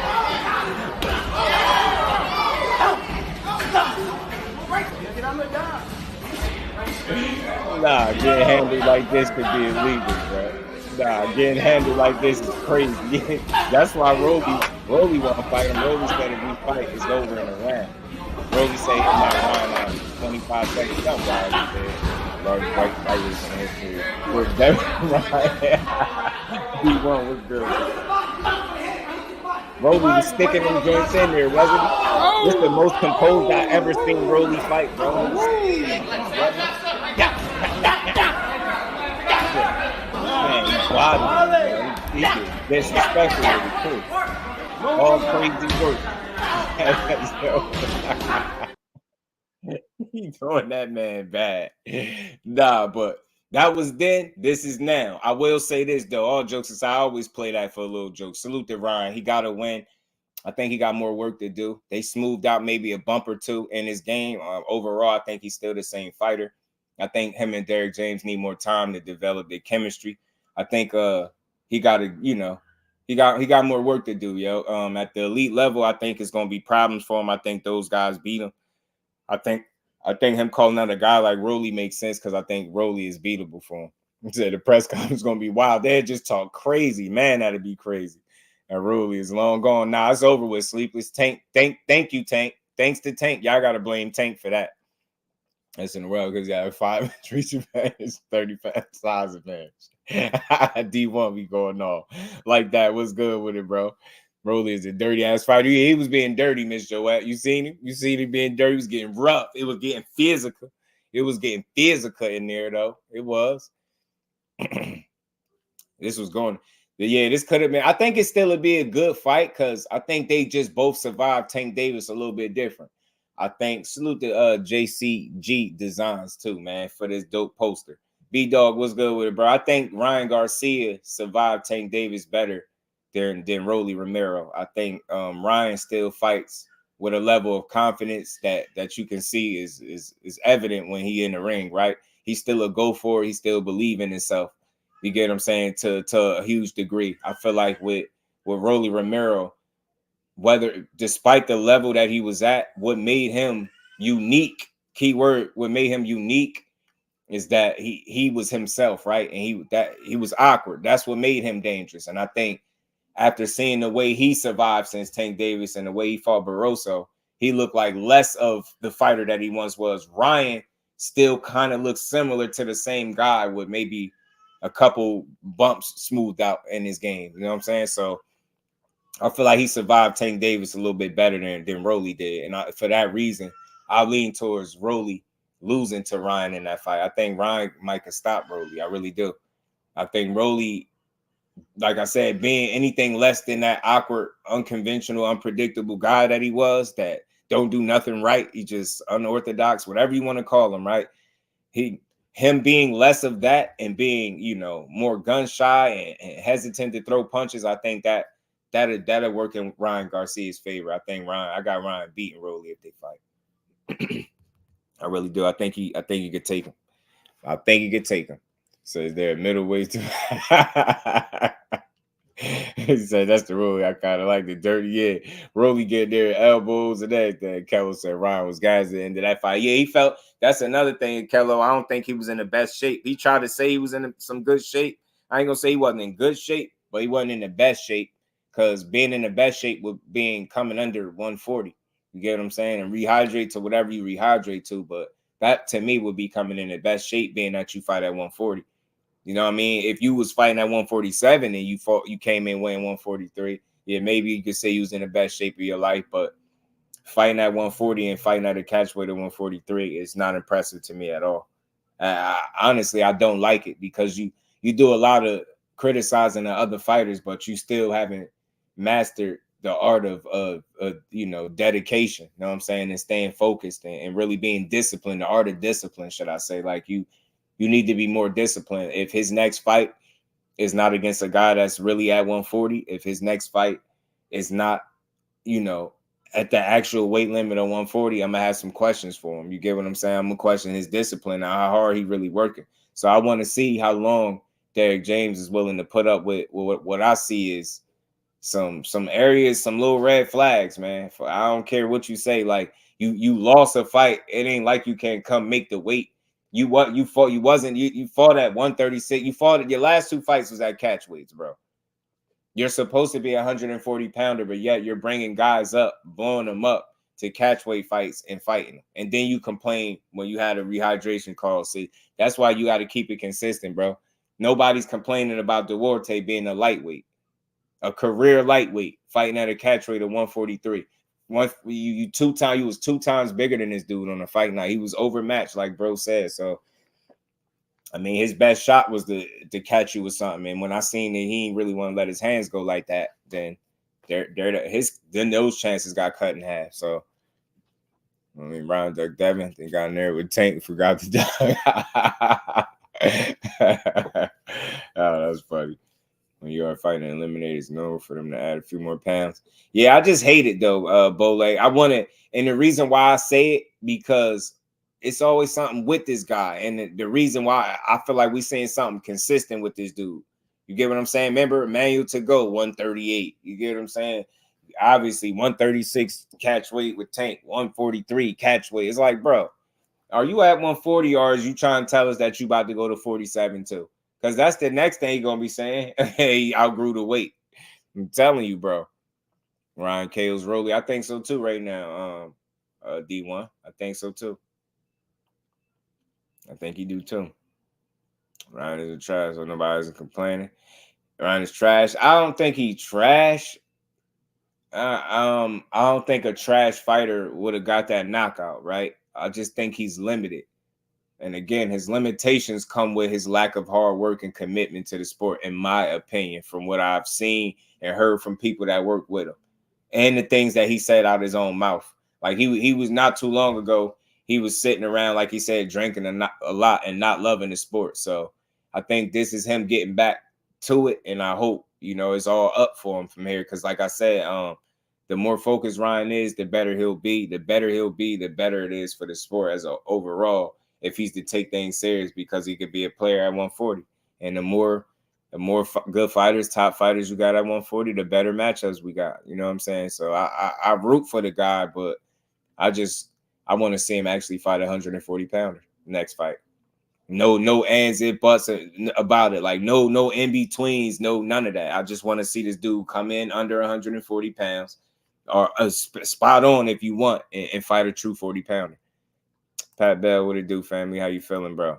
Yeah, trash is too extreme. He's limited, Bole. That's what I say. Ryan is limited, and I think that's his limitations are based on his unwillingness to fully commit himself to the sport. That's what I think. I think if he fully commits to the sport, I definitely think you'll see a better fighter. Honest Duarte would have taken Haney or SHAKUR rounds at 135 or 40. Yeah, he would have won some rounds for sure. For sure. Know what I'm saying? He's not trash, bro. Just a limited guy. That's the best way I could put it. He said on the episode of Survivor Tank Boxers Edition, right? Yeah, he would have went the rounds, bro, because he's tough. He's a tough guy. Ryan used to hitting that bag, but the bag don't hit back. Rolly Tank words. It's trash, yeah, man. Yeah, man. That's that boost in his diet. Everybody trying to stay down, accept the dream. Yeah, man. You better stay. Don't listen. Respect to everything he's accomplished and everything he's going to accomplish and everything he's doing. But that would be a bad career move. Playing or don't go playing with no boost in this. That's not the guy to go test no waters with. That's not the guy to try to go make a name off. That's not it. That's gonna go horribly wrong. That's gonna go horribly wrong for somebody from 140. Going up to 140 playing with Jerron Ennis and see how that work out for you. Because I don't see it working out well. So this time I got knocked out by the tournament. I'm telling you, yeah, man. The headline, this knockout, this is surviving Tank Davis, bro. The headline is Ryan Garcia versus Rolly Romero, or being that Rolly is, he the champion? This would be Rolly Romero versus Ryan Garcia, hashtag surviving Tank Davis, bro. These dudes both survived life after Tank Davis. However y'all want to phrase it, that's what this would be. You know what I mean? Both guys is one fight removed off of Tank Davis knockout loss, right? They both had one fight since then. You know what I mean? Both guys ain't looked Ryan looked better than Rolly did. Ryan ain't look trash to me. He just limited, bro. He said, "Would you call him out culture?" Nah, because again, listen, a trash fighter wouldn't have got the job done like he did. You get what I'm saying? A trash fighter wouldn't have got it done. You get what I'm saying?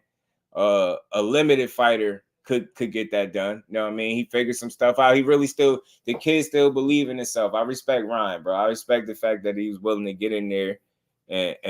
And I'm looking at the guy being a lightweight, though. I don't look at him as this dangerous puncher. I think it was a reason they put him in there with a guy that, maybe was punching at lightweight, but not so more at the higher weight class with that much improvement in a little bit of time.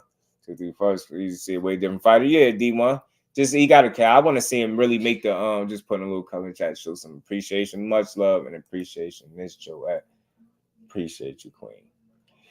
And we ain't never got a box again. Well, Right. well. I already been getting these, but now it's time for you to get your just due. Salute to the Queen, Miss Joette. Appreciate you. He says serving a Harlem Globetrotter. I'm telling you, man, I don't know. Ryan versus Rolly, the survivors. until it is, and then you sleep. Now I don't know, man. He said the dream going up and get boots on out the way. Yeah, man. Sheesh. You better leave that. You better leave that man alone. You better leave J-Ron. You better leave J-Ron Ennis alone. Don't go bothering him. Don't say I ain't tell you. If I ain't tell you nothing else, just don't go bothering that guy. That's not the one. That dude, just leave him alone. Regis and Matiz, what happened? Oh man. He said Regis and Matiz. Let me see something, y'all. But salute to Ryan, man. Good win for him. He calling out Rolly. I think that's a winnable fight for him. But I think it's some hurdles and stuff that they have to get over before they can make that fight. I think it's an order of things. And last time I heard, Rolly was the champion in recess, if I'm not mistaken. And with that, I'm guessing he will be getting a winner out of Barroso and Davies, possibly.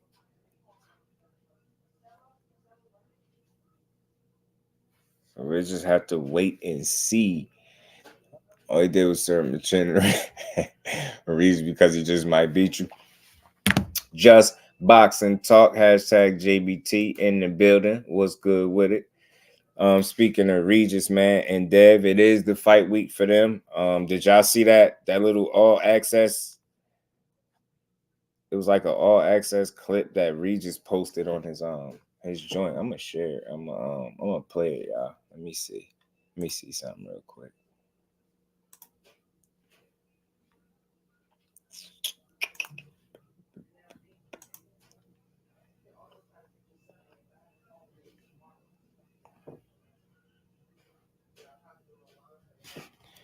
Give me 2 seconds, man. Did y'all catch this? It's like 11 minutes, man. Did y'all see this movie? Bro, there's no way Haney not going to sleep, bro. It's no fucking way. I'm not sleeping Haney, bro. think he made a mistake testing the waters with you? Fucking right. He definitely made a mistake. It's 100% sure, bro. He made a mistake, bro. He think this shit sweet on this side, bro. It's not gonna be sweet. It's not gonna be sweet. He's never felt nothing like this before. You know, he coming at 140 and he's never felt like he got hit by, you know, he got hit by JoJo. He got hit by Linares. He got hit by Lomachenko, bro. These are little guys, bro. Once he feel what I got in 8-ounce gloves, it's gonna be a different story.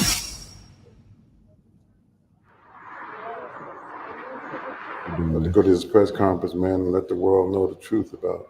I like the way they promoted this fight. That's why I think they've made this the most anticipated Haney fight is. We ain't come here to play no games. We're not undermining nobody. We came here to do a fucking job and retain that world title.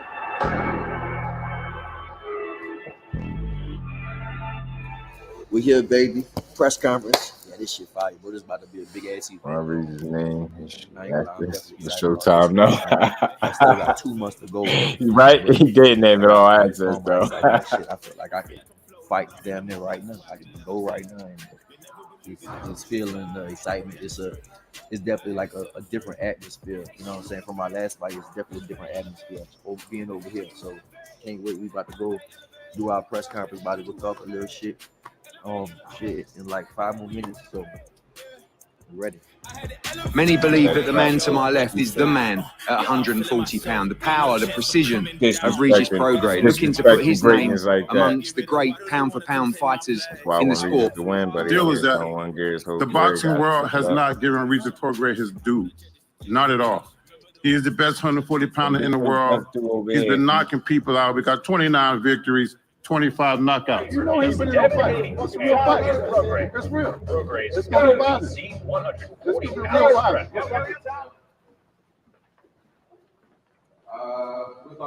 Little rowdy, this book. That boy to drink all Kool-Aid. I told the truth. Put some water on his head. He go burr. He's gonna burr up. Yeah, bro. All this kind of getting you excited, more motivated? Yeah, for sure. Definitely, for sure.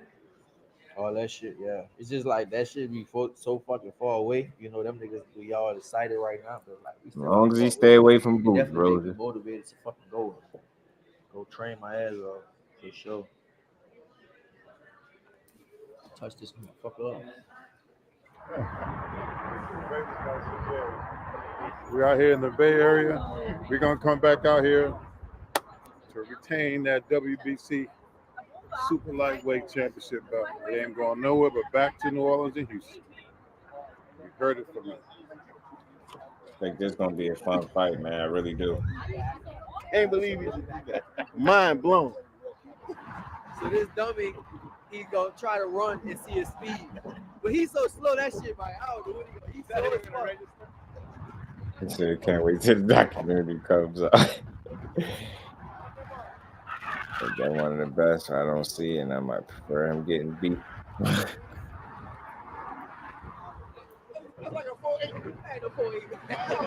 These actually kids who live like them. He said, Devin.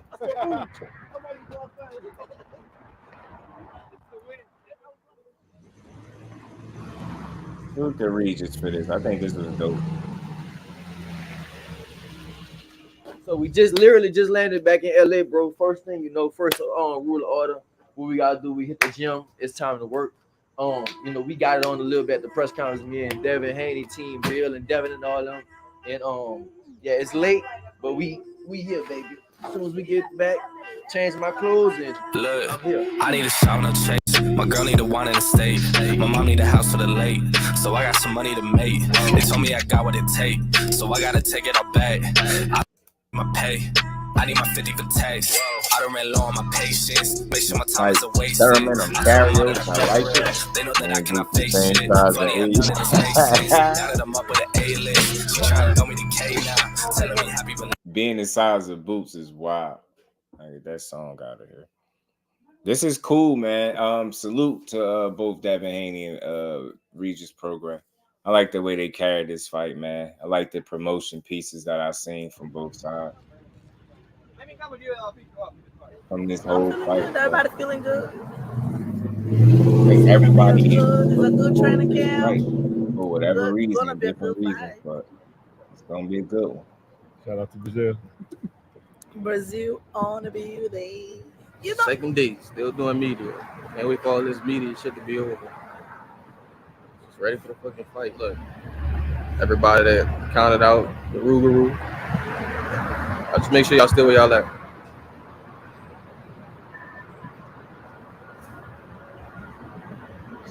Good promo. This on Regis. Yeah, this on Regis page. With all the media, that's cool. Now we do it face to face with Chris. We about to do that little head to head thing. Talk a little shit to each other. Should get a little spicy. We'll see we'll see what happens. But You bring anything up? Well, I'm gonna bring a lot of shit up, for sure. Definitely. You know, I'm just gonna get pretty sure get a little spicy in here. But we'll see. See how it goes. Never do that. I'm here to promote. Listen, no. Devin Haney versus Regis Prograis, December 9th. It will be a devastating performance. By Regis Listen, Prograis. how will it happen? Knockout. How will it happen? You tell me how you gonna be Regis Prograis. Your son ain't got no power. See, when I asked him the question, he don't have no power. Let me tell you. He didn't have no power. Let me tell you. He damn sure ain't got no chin. I'm here and I'm not looking past him. I'm looking at him. We don't look I'm past looking at you. We're looking dead at you too, right in your face, right back. And your son could be right on his back, looking at the ceiling, like I said the other day. The fans, be great. boxing fans don't want to see Devin Haney run. They want to see him fight.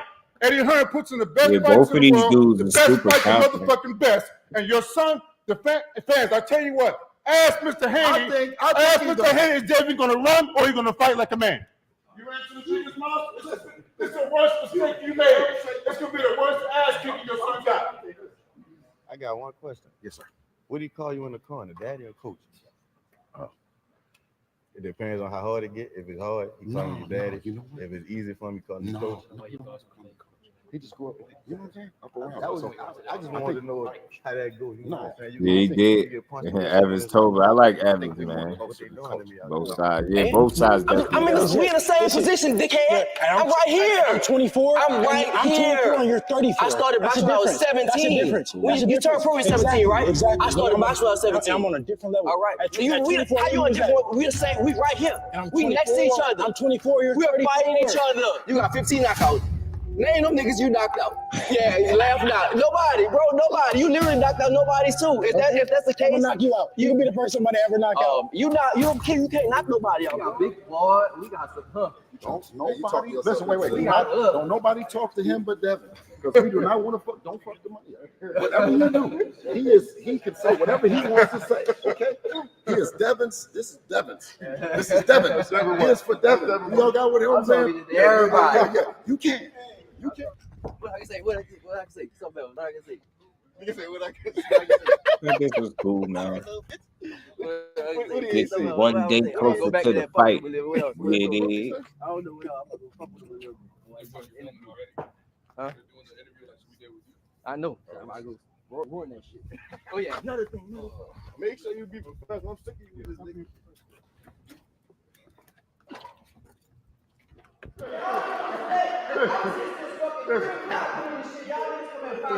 So you know what? Fuck that. You know what? Don't tell me it's him.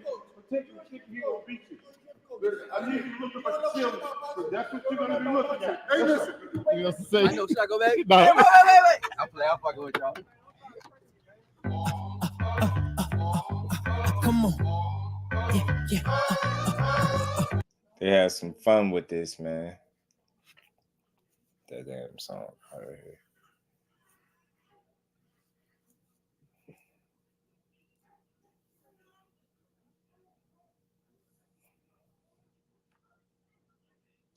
I tell you what, them damn short arms. You better close the distance the right way. It's gonna be a tough night. He said that's dead food. You know, we will find out Saturday for sure. We're gonna find out who the food is. We're gonna find out who the easy work is. Yeah, no.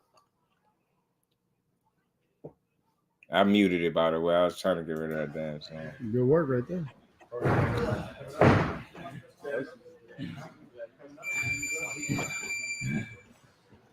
How many weeks out of 8 weeks. Got 8 weeks. Put that work in. That's plenty of time. Oh yeah. That's plenty of time to beat the shit out of Devin Haney. He's already doing a lot of stuff that we need him to do. But in 8 weeks, this shit's gonna be ironed out and mastered. Yep.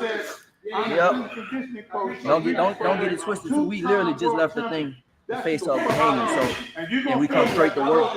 So ain't no slacking around here. I don't know what he's doing, but I told you we working over here. You do got that and we spawn with good ass work. That's good work ethic, man. That's one thing about him. Regis gonna get in there and work. You never seen him lay down.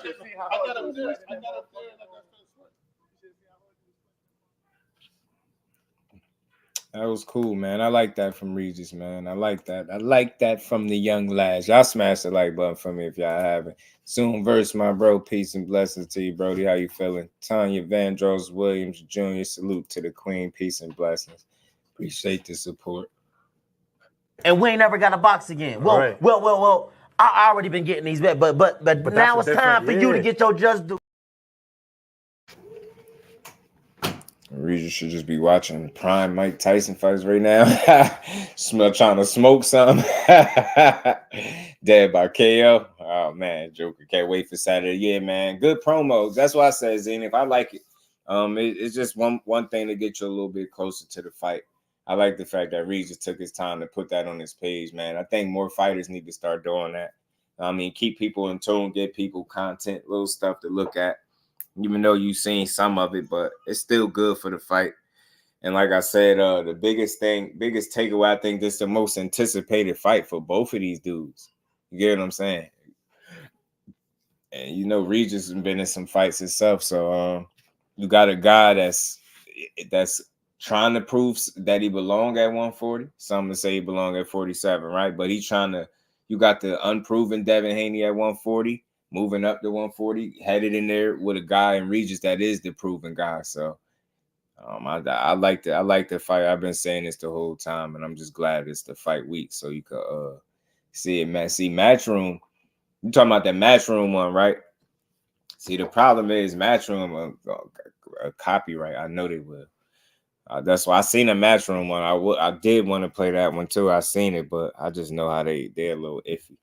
I know that I'll be good with that. I don't know what they expect in this fight, and I like that. Yeah, it's like, is Regis really just gonna be in over his head? Is he not gonna be able to catch up to him? Because that's gonna be the case. You're gonna have, you know, the classic guy trying to outbox, I think, and if Regis don't have the feet to keep up, it's gonna get rough. It's gonna get rough, man. And even with that, you know, it's still a fight, and everybody get hit in fights, so it's still gonna be those moments where, you know, anything could happen. And Regis do got that equalizer, man. He do got a left hand, but it's crazy because a lot of people talk about the left hand, but that dude got power in both hands, to be honest with you. So just a naturally heavy-handed guy, I think Regis is. And I don't think you want to be on the other end or the receiving end of his punches. No way. I just don't think so. But it's gonna be a good. Regis got breaks for feet. Yeah, that's to him. That's gonna be his problem, bro. That's gonna be his problem. That is gonna be an issue for him in the fight, and that's gonna be an area of weakness that Devin Haney is gonna look to exploit the defeat. But yes, it is. Regis is a southpaw, and I just think, you know, you've seen Devin Haney have some issues against southpaw, so I think the same could be said come fight night. You could see some of those old issues or those same issues present themselves, but again, Regis really got to fight a smart fight, and that's what you know about Devin Haney. He gonna be smart on the night. Regis got to be smart with him. That in a short reach, this will play out. Outboxing. Feel like he's staying on the outside, just outbox him. Keep him at the end of the punches. If he get in close, tie him up, rinse and repeat. Keep the jab in his face. Utilize the ring. Try to exploit the feet or lack thereof that you think Regis don't have. And I think that's going to be the area or the method of victory. I don't see him knocking Regis out. I don't see him fighting aggressive in a way that would put him in a position to even knock Regis out. I think if he approaches the fight from that standpoint, I think it's far too risky, and it's an unnecessary risk because it ain't about being tough, about being smart. And you know Devin is going to be smart. So He's gonna fight a smart fight, and I think Regis is gonna have to think with him, and it's gonna be up for him to. Again, it's simple for me. You just you gotta make it a physical fight. It can't be a chess match. If it's a chess match all night, you're gonna lose, and you can lose convincingly, and it could be one-sided too. That's how real it is. You're right, Devin. You hit a lot. Yeah, the Southpaws is a bit of his kryptonite, man. There's a bit of kryptonite for him. Them Southpaws just ain't been, the best to him. They've been promising to kill since the JoJo fight. Yeah, man. I just know not to expect that, But if he applies that kind of pressure, I would be impressed. I'd be surprised. But again, I think, a boxing clinic is what he gonna be looking to put on. You just touch him as much as JoJo did. Nope. Oma did. Nope. Yeah, he don't have them angles. Nah, he don't. Done with his fibs. Lying to the good folk. Lying to the good folk. The good people. Again, man, fight week. We gonna see. Is the best man win? Bro, it's no way Haney not going to sleep, bro. It's no fucking way. I'm not sleeping Haney, bro. I think he made a mistake testing the waters. Fucking right. He definitely made a mistake. It's 100% sure, bro. He made a mistake, bro. He think this shit sweet on his side, bro. It's not gonna be sweet. It's not gonna be sweet. He's never felt nothing like this before. He coming at 140 and he's never felt like he got hit by, he got hit by JoJo. He got hit by Benavidez. He got hit by Lomachenko, bro. These are little guys, bro. Once he feel what I got in 8-ounce gloves, it's gonna be a different story. It's gonna be a different story. That's what Regis said, man. He said it's gonna be a different story once he feel that power in them 8-ounce gloves. But this is the thing, Regis, are you gonna be able to land that power in them 8-ounce gloves? Because you're gonna be in there with a young man that's gonna be looking to box your head off. Yeah, his famous jabs. Trying to sell it, to be honest, we can see through it. Hey, Bam Sonny Edwards got a face off. Oh yeah. Hanos might have to check Regis' chin with one of those elbows that he had caught Loma with. Caught Loma one of them joints too. Regis super focused. I ain't seen Regis discharge. Yeah, Regis locked in for sure, man. I like it for both fighters. This is why we watch boxing. I think when you see both dudes focused the way they are, you get a chance for a good fight. Son of God, what's good, family? How you feeling, bro? When you don't turn into a track star like some of the boxers and get the win, I'm good. It's a lot I could say, but it's just not. It's not worth it. I've seen enough from several fighters that were not the most pleasing or action packed. You get what I'm saying?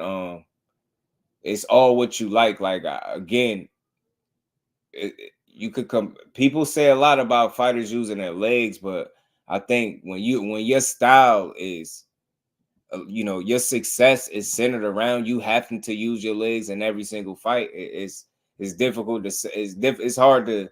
It's hard to knock somebody, because I've seen guys use their legs and not get knockouts and not be exciting at all. But to me, I just respect the win, man. You get it how you're supposed to get it, man. Every fight is not going to be I think a home run, obviously, right? But you got to perform. You know what I'm saying? You got to perform. You see Tevin Farmer's Cordina fight poster. Nah, I wouldn't mind it, but then I don't know what to expect from Tevin Farmer right now. He's been so talkative. Was silent during the presser. I think the way it went, I just think it's kind of made more sense for, it seemed like Evans Tobler to go back and forth. Because from what I understand about Regis, based on what my bro that know him, he said he is pretty quiet like that in person. So he's pretty reserved. Like that's exactly how he is. Like when I spoke to him, he said, man, I met him and talked to him several times. He said that's exactly the kind of energy he put out. Like, he'd be laid back. Now I get it, because people, you see how animated he is, right? And then you expect him to be willing to argue back and forth. But I don't think no less of him because he didn't engage in the back and forth. Because he could say a bunch of stuff to him and not do none of it, and then it'll be all for what? The first thing people are gonna say, what? Is he talked all that shit, this and this, right? And he went out there and lost. Without him doing that, he go out there and lose. People can't say, oh, he talked all this shit. They're gonna say he was silent at the presser. So I don't know. I will say this: I expected him to react a lot more from this stuff, but then again, once I started looking at the situation, it seemed like the moment was with Evans Tobler. That was his introduction to the people, and I think it played out well. I think it played out well. And name none just because plenty don't have done it. Yeah, a lot of them has done it. So again, you always want to see an exciting performance, but that's why I asked a while ago, do Devin got to fight the kind of fight that's gonna be quote unquote boring to the people? Is it gonna be the hit and not get hit? Because people call that boring too. Mayweather did it for years, right? Not saying he Mayweather, but they call him boring. So are they gonna do the same thing if he just outbox Regis? Is that gonna be enough for these boxing fans that demand so much, right? So we're gonna see. I like to see what the reception is gonna be after the fight is over. I want to see how people talk, because I know for a fact that some of the tactics used in some of these recent fights that people complain about are going to be some of the same tactics employed to win this fight. I just want to see how consistent people are when they see it. That man knocks out Regis Prograis to change things on how people view him. Hell yeah. Son of God, he knock out Regis, bro. He knock out Regis, you definitely gotta, that's big. That's knocking out Regis will be big. Regis took some shots and he got a hell of a chin, and you ain't even seen Regis really hurt in the ring. So, man, Dev knock out Regis, that's huge. That's huge. That's huge. And I think people would second guess talking about the power, because to knock him out, I think you would definitely show that your power is real. I don't think no phantom situation going to happen where you catch him and stun him and knock him out. So if he was to knock him out, it'd be legit, and that'd be crazy. I do Ray about his resume. He only has one real top fight on the resume, Loma, at this point, because he hasn't fought Regis yet. Kambosos is not a top fighter just because he has them belts yet. Kambosos is, I just understood that was a business move, and he did it to secure what he wanted, from Kambosos. And it just so happened that the titles that he wanted was attached to that guy. And I always respect him going over there to take him from him and humbling that dude. But yeah, that Kambosos to me is not elite. Loma is. I put Loma in that category, and I put Regis in that category. Back-to-back two good fights like that. And like I said, in the same year is always good. Members of Cordina. Yeah, man, I just wonder, is Tevin Farmer, is he Tevin Farmer that, or is he Tevin Farmer that JoJo beat, or is he that Tevin Farmer that went on that wild-ass win streak? You get what I'm saying? Which version of Tevin Farmer is he? Because if he's the guy that, or anything close to the guy that JoJo fought, then I think Cordina beats him. But then again, man, seeing Cordina in his last fight, I wasn't impressed either. I ain't gonna lie. And was never touched the canvas either. Nope. No. If Dev KO Regis is snack strong. Yeah, man. That'd be impressive though. But I'm not gonna bank on that. Not even from an accumulation. I just don't see that. I don't see him asserting himself in that way in that fight. I just don't see it. But I do see him, utilizing the IQ, showing that he's the smarter guy, showing that he's the better boxer, the smarter boxer. You get what I'm saying? A better fighter, or boxer, should I say? But it's no secret to how this fight is going to be played out. But I liked all the promo that they got surrounded. I like that Regis put that video on his channel. I thought it was dope. You know what I mean? I thought it was dope. Behind the Hands TV, my bro, what's good with it, bro? He said Bobby Ben grew him up in boxing. Bobby is a very reserved person. Regis is similar in public, one-on-one. Regis will let you have it. Right. Salute to my man. I just spoke him up too, so he know Regis. So Kyle Sports, my bro, hashtag JBT Just Boxing Talk. What's good, bro? I was just talking about him, so he'll tell you he talked to Regis. So Regis do have that more reserved type of energy or laid back. So that's why I wasn't overly concerned by it. Get what I'm saying? Because you still gotta do your fighting in the ring. And unless I see a Regis Prograis in the ring not fighting, then I'll be concerned.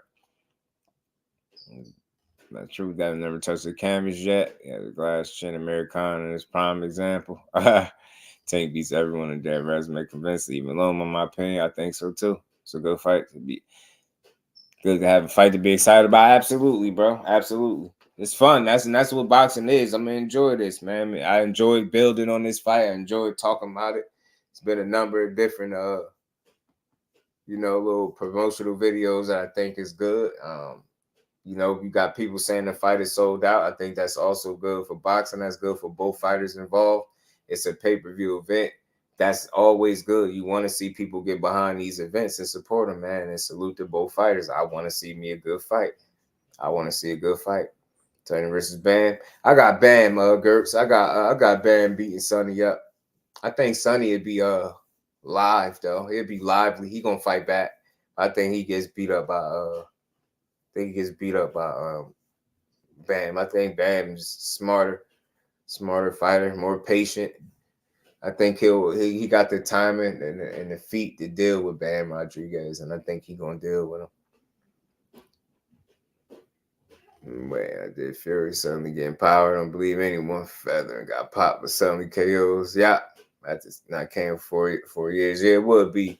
Yeah, looking at it like that, it would be a little strange to see it like that, especially from a guy with a typically iron chin that you haven't really seen hurt in fights.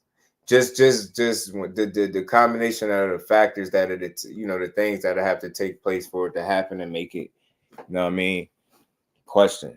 People will have questions for sure. Yeah, all I want to see is a 50-50 type fight that we label it as.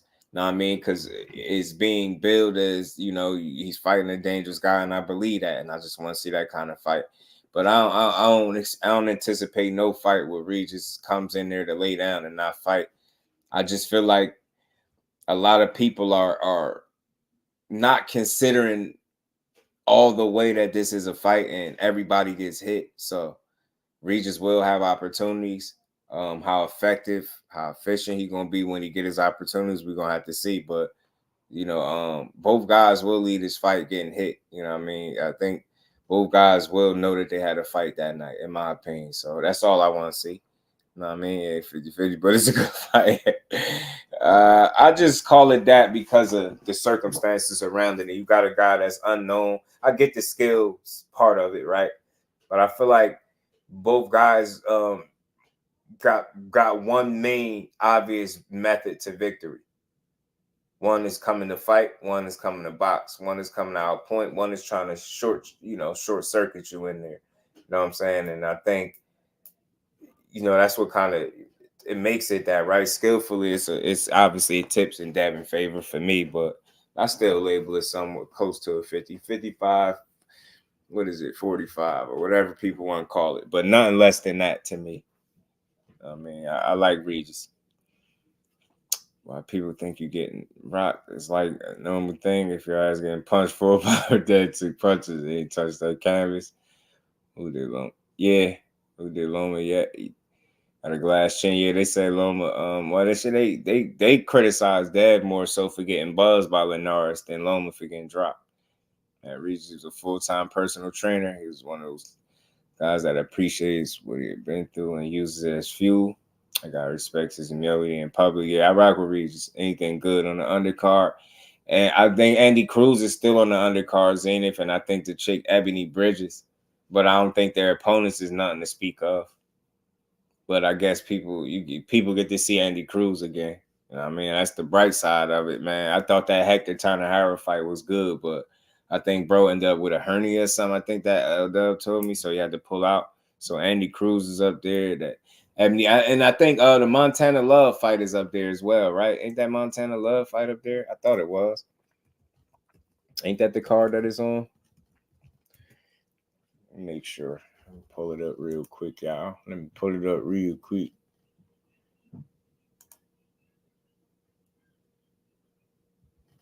Yeah, so if that's still on there, Lynn Power on Montana Love, yeah, some type of hernia or something like that. So, and that was a good fight. That's how I know they got Andy Cruz on the fast track, which is cool for him, man. That's how you know they believe in the dude.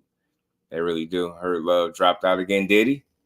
If that's the case, then Love ain't on there. Maybe Lynn Power will get a replacement. Met that whole card taking hits then.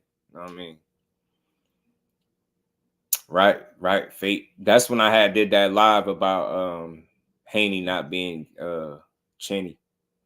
Because people was giving him more flack about getting buzzed and it's crazy. I would have spoke more about the way he looked after getting buzzed than him just getting buzzed. That's not a big deal, but it's how it took him a bit to recover. That's the only thing that's concerning. Like, and that's an older Linares, so it did take a bit. That's if you being honest with yourself and you really watch the rest of the fight. Took him a second. He didn't look good for a while. He was hugging and all types of stuff. But I mean, I try not to be overly critical of things like that because that was the first time he been hurt. So it was the first time he was put in that situation, and he did his best to weather the storm. And he figured it out and got the win. You know what I mean? Got a little buzz. It happens. He got hit with a punch that he didn't see by a guy that had more knockouts than he had fights. You know what I'm saying? So when I look at that, I don't make too much out of it. I look at it, he did recover. It took him a little bit.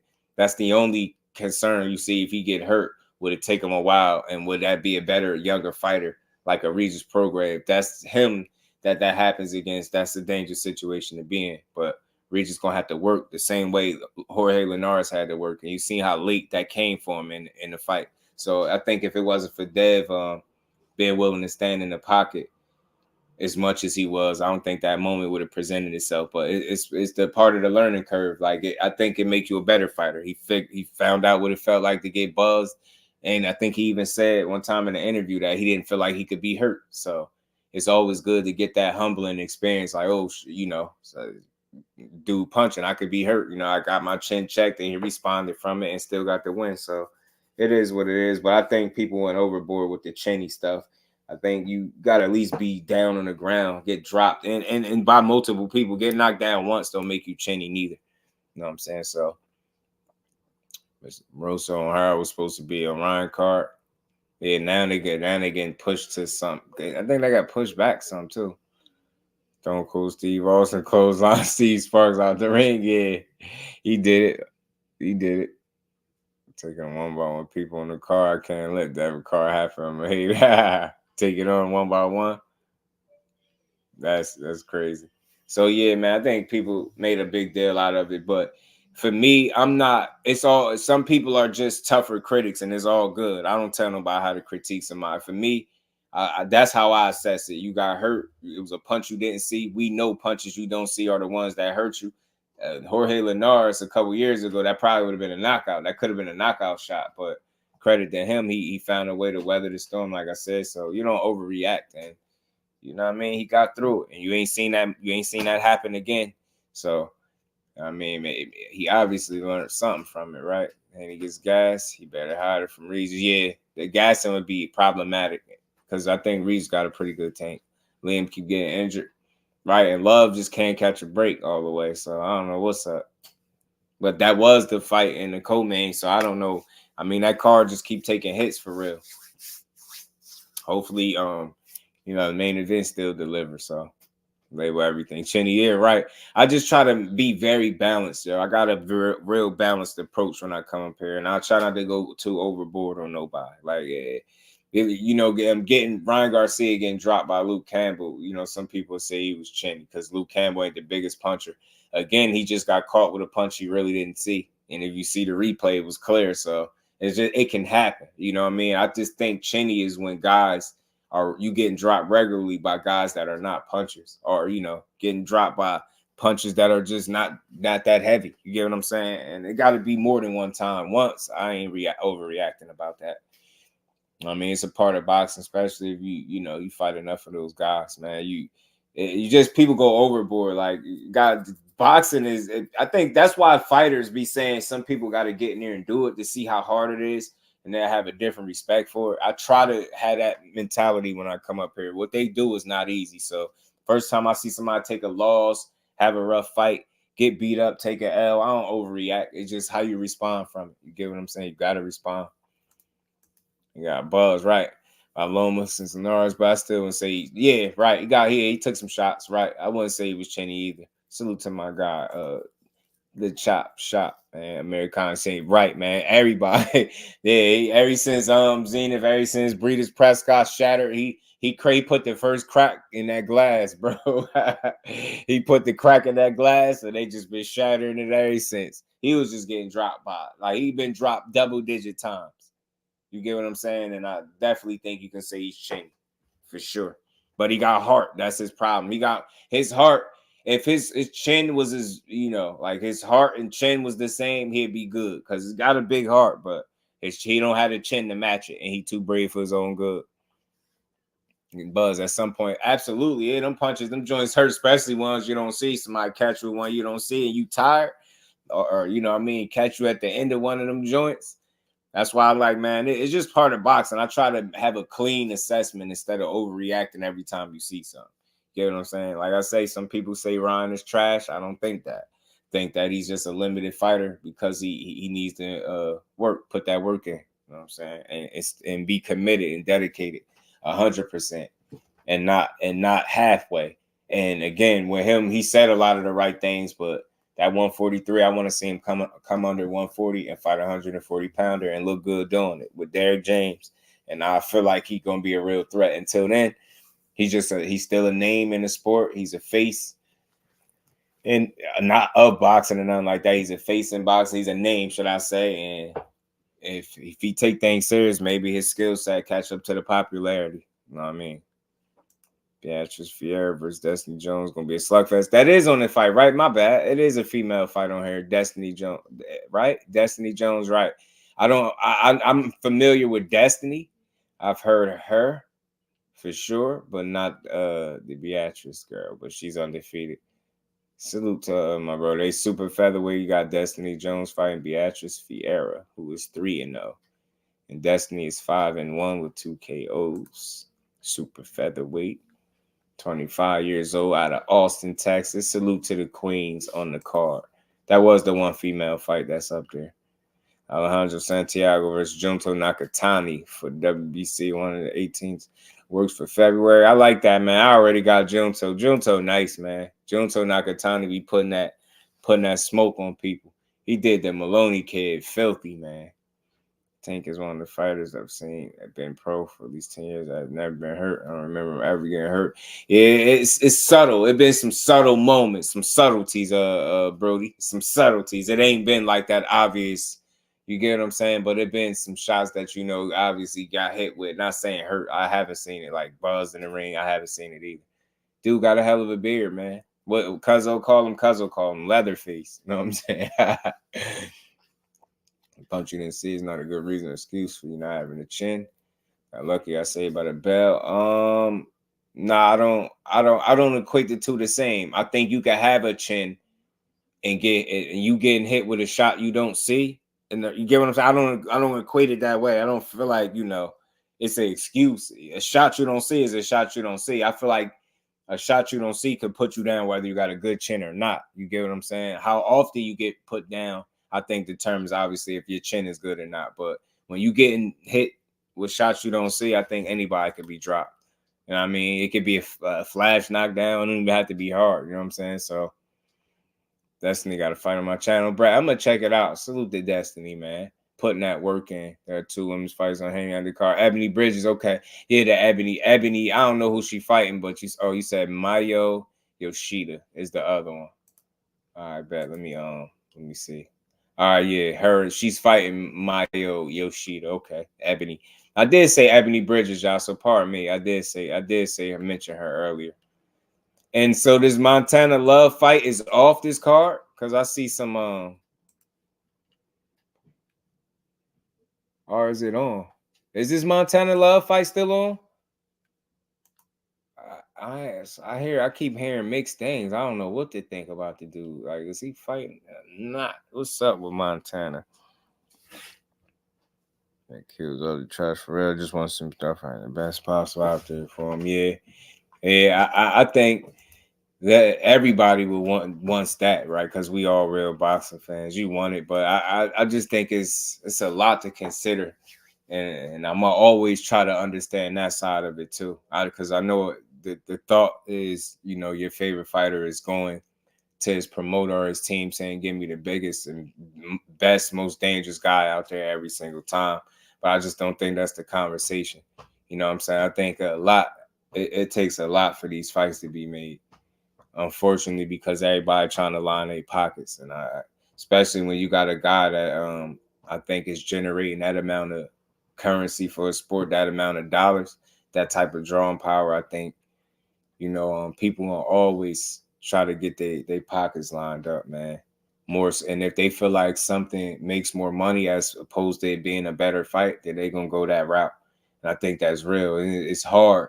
It's a difficult situation I could imagine it being a fighter, where you could, if you let a fighter tell, especially if they're real one, they want to fight the best out there. But is that what's in the plans right now for them? And I'm always trying to understand that angle and consider that. And I think, again, when you got somebody, and I think it's similar to a certain effect with a Canelo Alvarez, right? Different guy, obviously different drawing power, whole country behind him.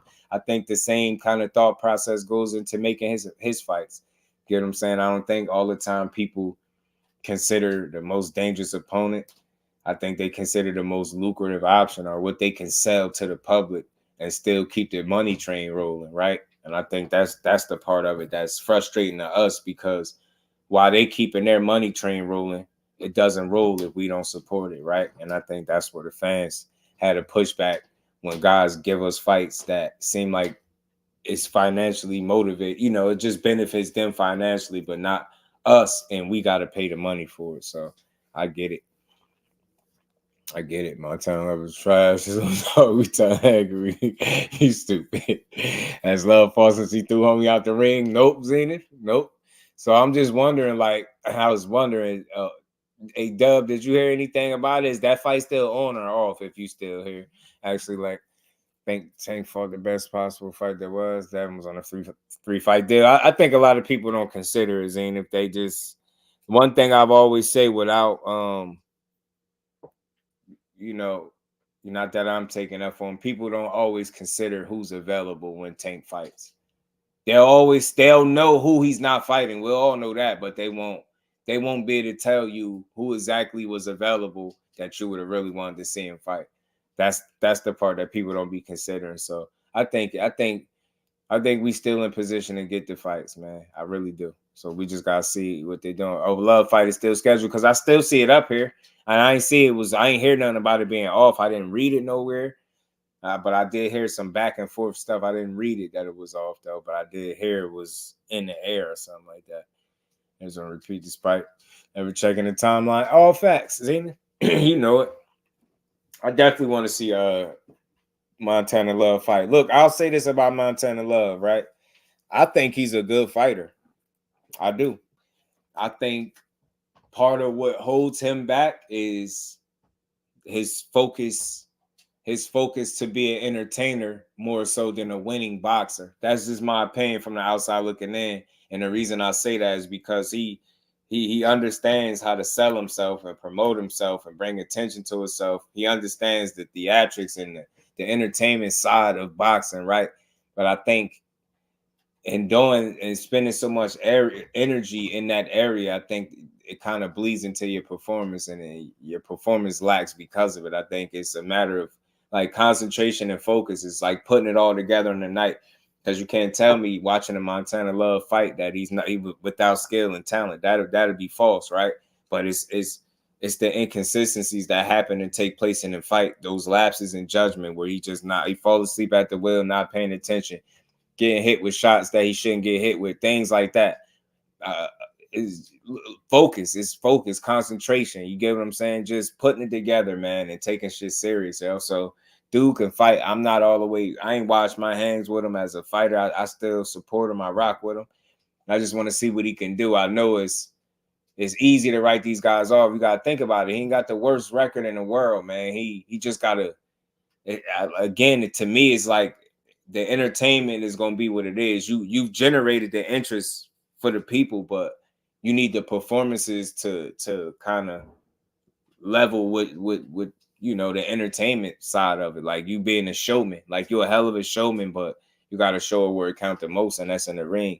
And until you're able to do that, people are going to look at you as a shaky fighter. Thomas said, "Oh my God, what's good with it?" He said he knew none of the dudes was available. And just blame Tank. Yeah, they be knowing. And everybody Montana fight is the opponent. When he about to stop Montana. You think Lynn Power about to put the beats to him? I'm gonna make a bold prediction. I'm gonna say Montana Love is gonna win this fight on points. I'm gonna say that because if he don't, man, I don't know where he go from here. He gotta win this fight. You get what I'm saying? Man, Ellis should have been on the Regis damn card.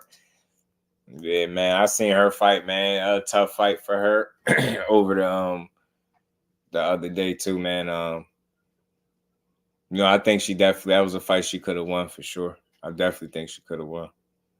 You know what I mean? She definitely could have won. But hopefully we get to see more of her from here, though. You know what I'm saying? I want to see more of her. I like to see the ladies doing their thing, man. Especially the up and comers. The more I get to see them, the more I like it. Yeah, I think he's still up there. I think he's still up there, Zenith, from what I'm hearing. So I ain't hearing nothing different. I ain't reading nothing different too. I had to make sure. I asked, but yeah, they saying he still is on the card. And I wanted to see that Montana Love and Richardson Hitchens fight, man. I definitely thought we was getting that. He better not win by suplex. Man, he better not suplex Buddy again, bro. He better not. He got to do better than that. Back to the drawing board. Hopefully she gets it together. Right, man. I think some minor tweaks, man. Some minor tweaks, adjustments, man, and get right back to it. You know what I'm saying? Because I noticed she wasn't even breathing too hard after that fight. You know what I mean? She wasn't even breathing too hard. She looked like she in good shape. She got good size to her, good length. She got some good punch variation, man. I just think she was slightly outworked possibly by the opponent. Still a good fight, good learning lesson, man. She'll be back. But Montana Love, man, that is a fight that I actually would look forward to see just because I want to see what he look like. I want to see how serious he take it and what he been working on, man. I think he could win this fight, y'all. I really do.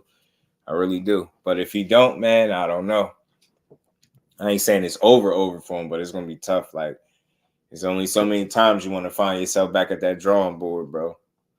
The level of activity. Yeah, Al Booger. I thought she left some in the ring, it looked like a little bit. And then when I seen how she wasn't breathing so hard after the fight, I was like, yeah, she had more in her. And that's just me constructive criticism, right? Because I'm very consistent. I don't like to tear down fighters. That's definitely a fight she could have won, in my opinion.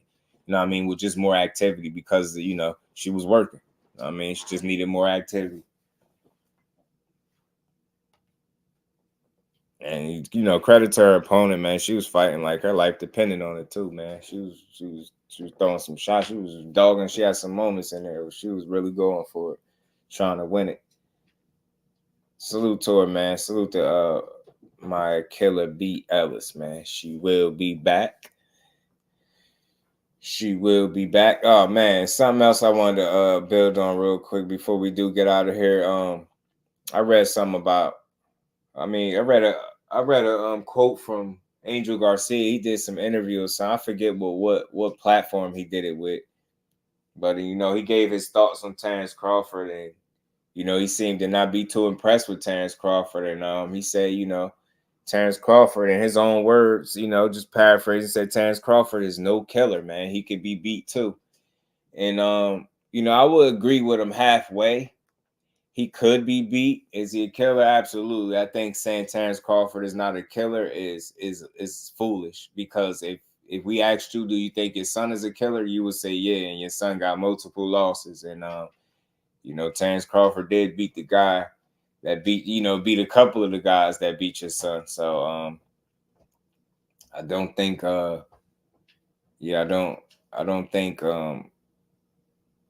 don't agree with him when he says Terence Crawford is no killer. I can understand you say he can be beat. I think every fighter can be beat. The question is, will he be beat?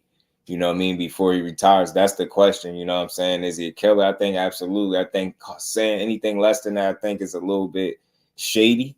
You get what I'm saying? If your son was that same exact fighter, same exact resume and record and, knockouts and everything, accomplishments, you'll be calling him the best in boxing. So I think to say that Terence Crawford is no killer and he could be beat, he damn sure won't be beat by your son. Respect to Danny Garcia, but your son won't beat him. So I don't know. For you to say that, I guess you're just being Angel Garcia. Everybody got an opinion. I ain't even about to disagree. I just got a totally different mindset when it comes to that. I think Crawford is a killer. I think if your son was the same guy, you'd be praising him as such. And like I said, yeah, he could be beat, but I don't think you're gonna see too many of those guys have that opportunity. Like Terence Crawford said in the article I read, last week, said he got a couple fights left. So if he ain't beat within those 2 fights, you probably won't see it. You know what I mean? And I think Terence Crawford is in the driver's seat to be one of those guys that could end up retiring undefeated. I really do. And people might think that he still should have fought some people, whatever. It's always going to be something. You know what I mean? Everybody, Mayweather fought, 22, 23 champions, something like that. Most champions in the sport, and people still complain and said he ducked people. So just imagine anything less than that, people going to still complain. So I think the most important thing is being content and satisfied when you hang them gloves up. And Bud proved a lot. I just think, the 147 back and forth for him and EJ just turned some people off. And I think that some people just don't take into account that it was a guy that was at 140 and 135 before that, and Bud Crawford. He was beating ass through those weight classes on his way. You know what I mean? So I don't know. I always respect and enjoy the Bud Crawford fights, man. I think he retires one of the best fighters of this generation for sure. So love him and hate him, man. He's just one of them guys. Yeah, he definitely proved something, man. 25.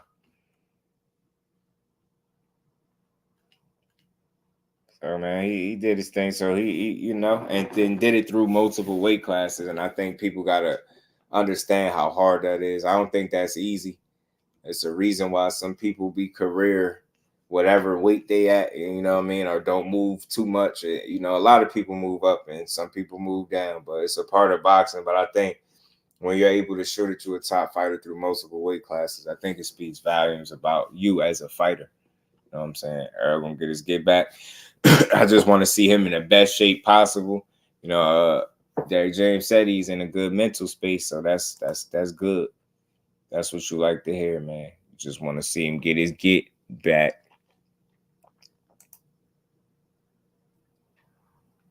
I want to see him get his get back, man. Hopefully we'll see him soon. But y'all make sure y'all smash that like button too, man. It's still man there for me. Aisha, peace and blessings. Queen, how you feeling today? All right, Tess. We all see those guys are on things level. Facts. Yeah. I think we just gotta wait and see how things shake out. And I don't know. I just feel like Tank's situation is more complex than what some people lead on. I think they make it as if he's in control of everything and he's making every decision. I just don't be feeling like that's the case. I don't care what people tell you, but at the end of the day, man, if you just fighting the best available opponent, I don't have an issue with it. But again, I think one of the problems that he's going to run into with possible opponent selection is who's actually available versus who's willing to fight. It's going to be, I'm telling you, people are just going to complain regardless. So hopefully it's somebody that makes sense and worth our time, worth our money. You know what I'm saying? That's what I want to see. It has to prove. Not much, Miss Joette. Not much. I think he might have Big Tex was good, Brody. I think he got a couple. He said he picking everybody stoppers. I think he got a couple money fights or possible fights to make. You know what I mean? And retire in the sunset, man. Retire in the sunset. I think. Oh man, I would like to see him fight at 54 at 10 Zoo, but he said his 2 fights was Spence and Canelo. So. We all know you can't just, count Canelo in for no fight against no Terence Crawford, but we'll see. Tank is simply just a ninja.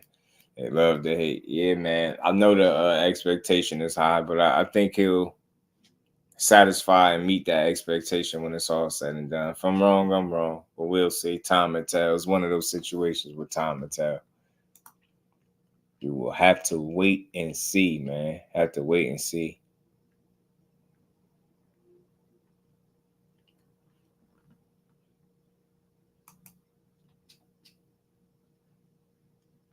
And overall, man, Saturday was a cool night of fights. Like I said, Floyd Schofield did his thing. He been going back and forth with Jojo Diaz. He said he'd knock Jojo out in 4. He'd give him exactly what he's looking for. Jojo said he being spoon-fed by Golden Boy. They went back and forth a little bit with each other. And I see Kid Austin tag B-Hop like, can we make this happen? So the young the young JoJo Diaz want smoke, man. So I want to listen. I think this is a good fight for this young kid. Realistically, I think it's a winnable fight for him. I really do. I don't think JoJo Diaz. I think his best days is behind him. And I think Kid Austin is constantly improving. I think it'll be a real good test for him. JoJo is pretty durable. Never been stopped. No, has he? Did he get stopped that last time? No, he just took some punishment. I don't think he got stopped, but I would like this fight for Kid Austin to test to see where he at. You can knock JoJo Diaz out. That'd be impressive to me. I would like to fight for him. You know what I'm saying? And this going back and forth stuff is good, man, to me. His wins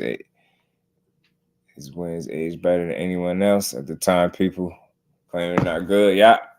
That's all fact, because now Barrios is good. I'm telling you, it's a good win. That win aged great. Did age like some good old fine wine from good old Tank Davis. And Barrios, man, the more wins he put together, the better of a win it actually is, to be honest with you, man. I just, I want to see Boots get challenged, but I don't want to see it necessarily Barrios and Boots. I'll watch it, but I would like to see Barrios go somewhere else because I think he got some more wins, man, at 47. I just think the buck stops if he go mess with Boots Ennis.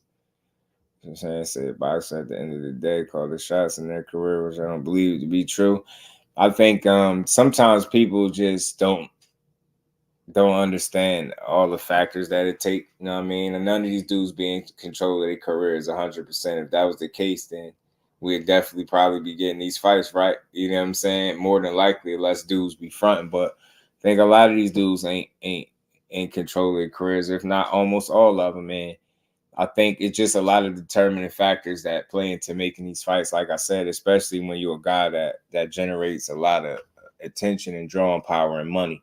You know what I mean? It's going to be a lot of people that got their hands in trying to make sure that they're part of it. So I just think that's always going to slow fights down from happening. But overall, good night of boxing, man. We got Devin Haney, Regis ProGrais Fight Week. Good promo surrounding it all through this build-up. I think this is one of the most anticipated fights. It's going to be fun to watch, and we're going to tune in, man. So salute to everybody in the building. Appreciate y'all pulling up on this good Monday build. Y'all make sure y'all smash the like button on the way out. Appreciate everybody in the super chat. And we're going to be back tomorrow at 4 o'clock to build on some more boxing. So with that, we definitely tuning in. Yes, sir. Salute to my guy, KO, man. Gertz, the rest of the game. Peace to the fam, the kings, the queens. Y'all know Al Booger, the rest of the family. My guy, Chop. Bole, the rest of the game, man. Peace and blessings, man. See y'all at tomorrow at 4.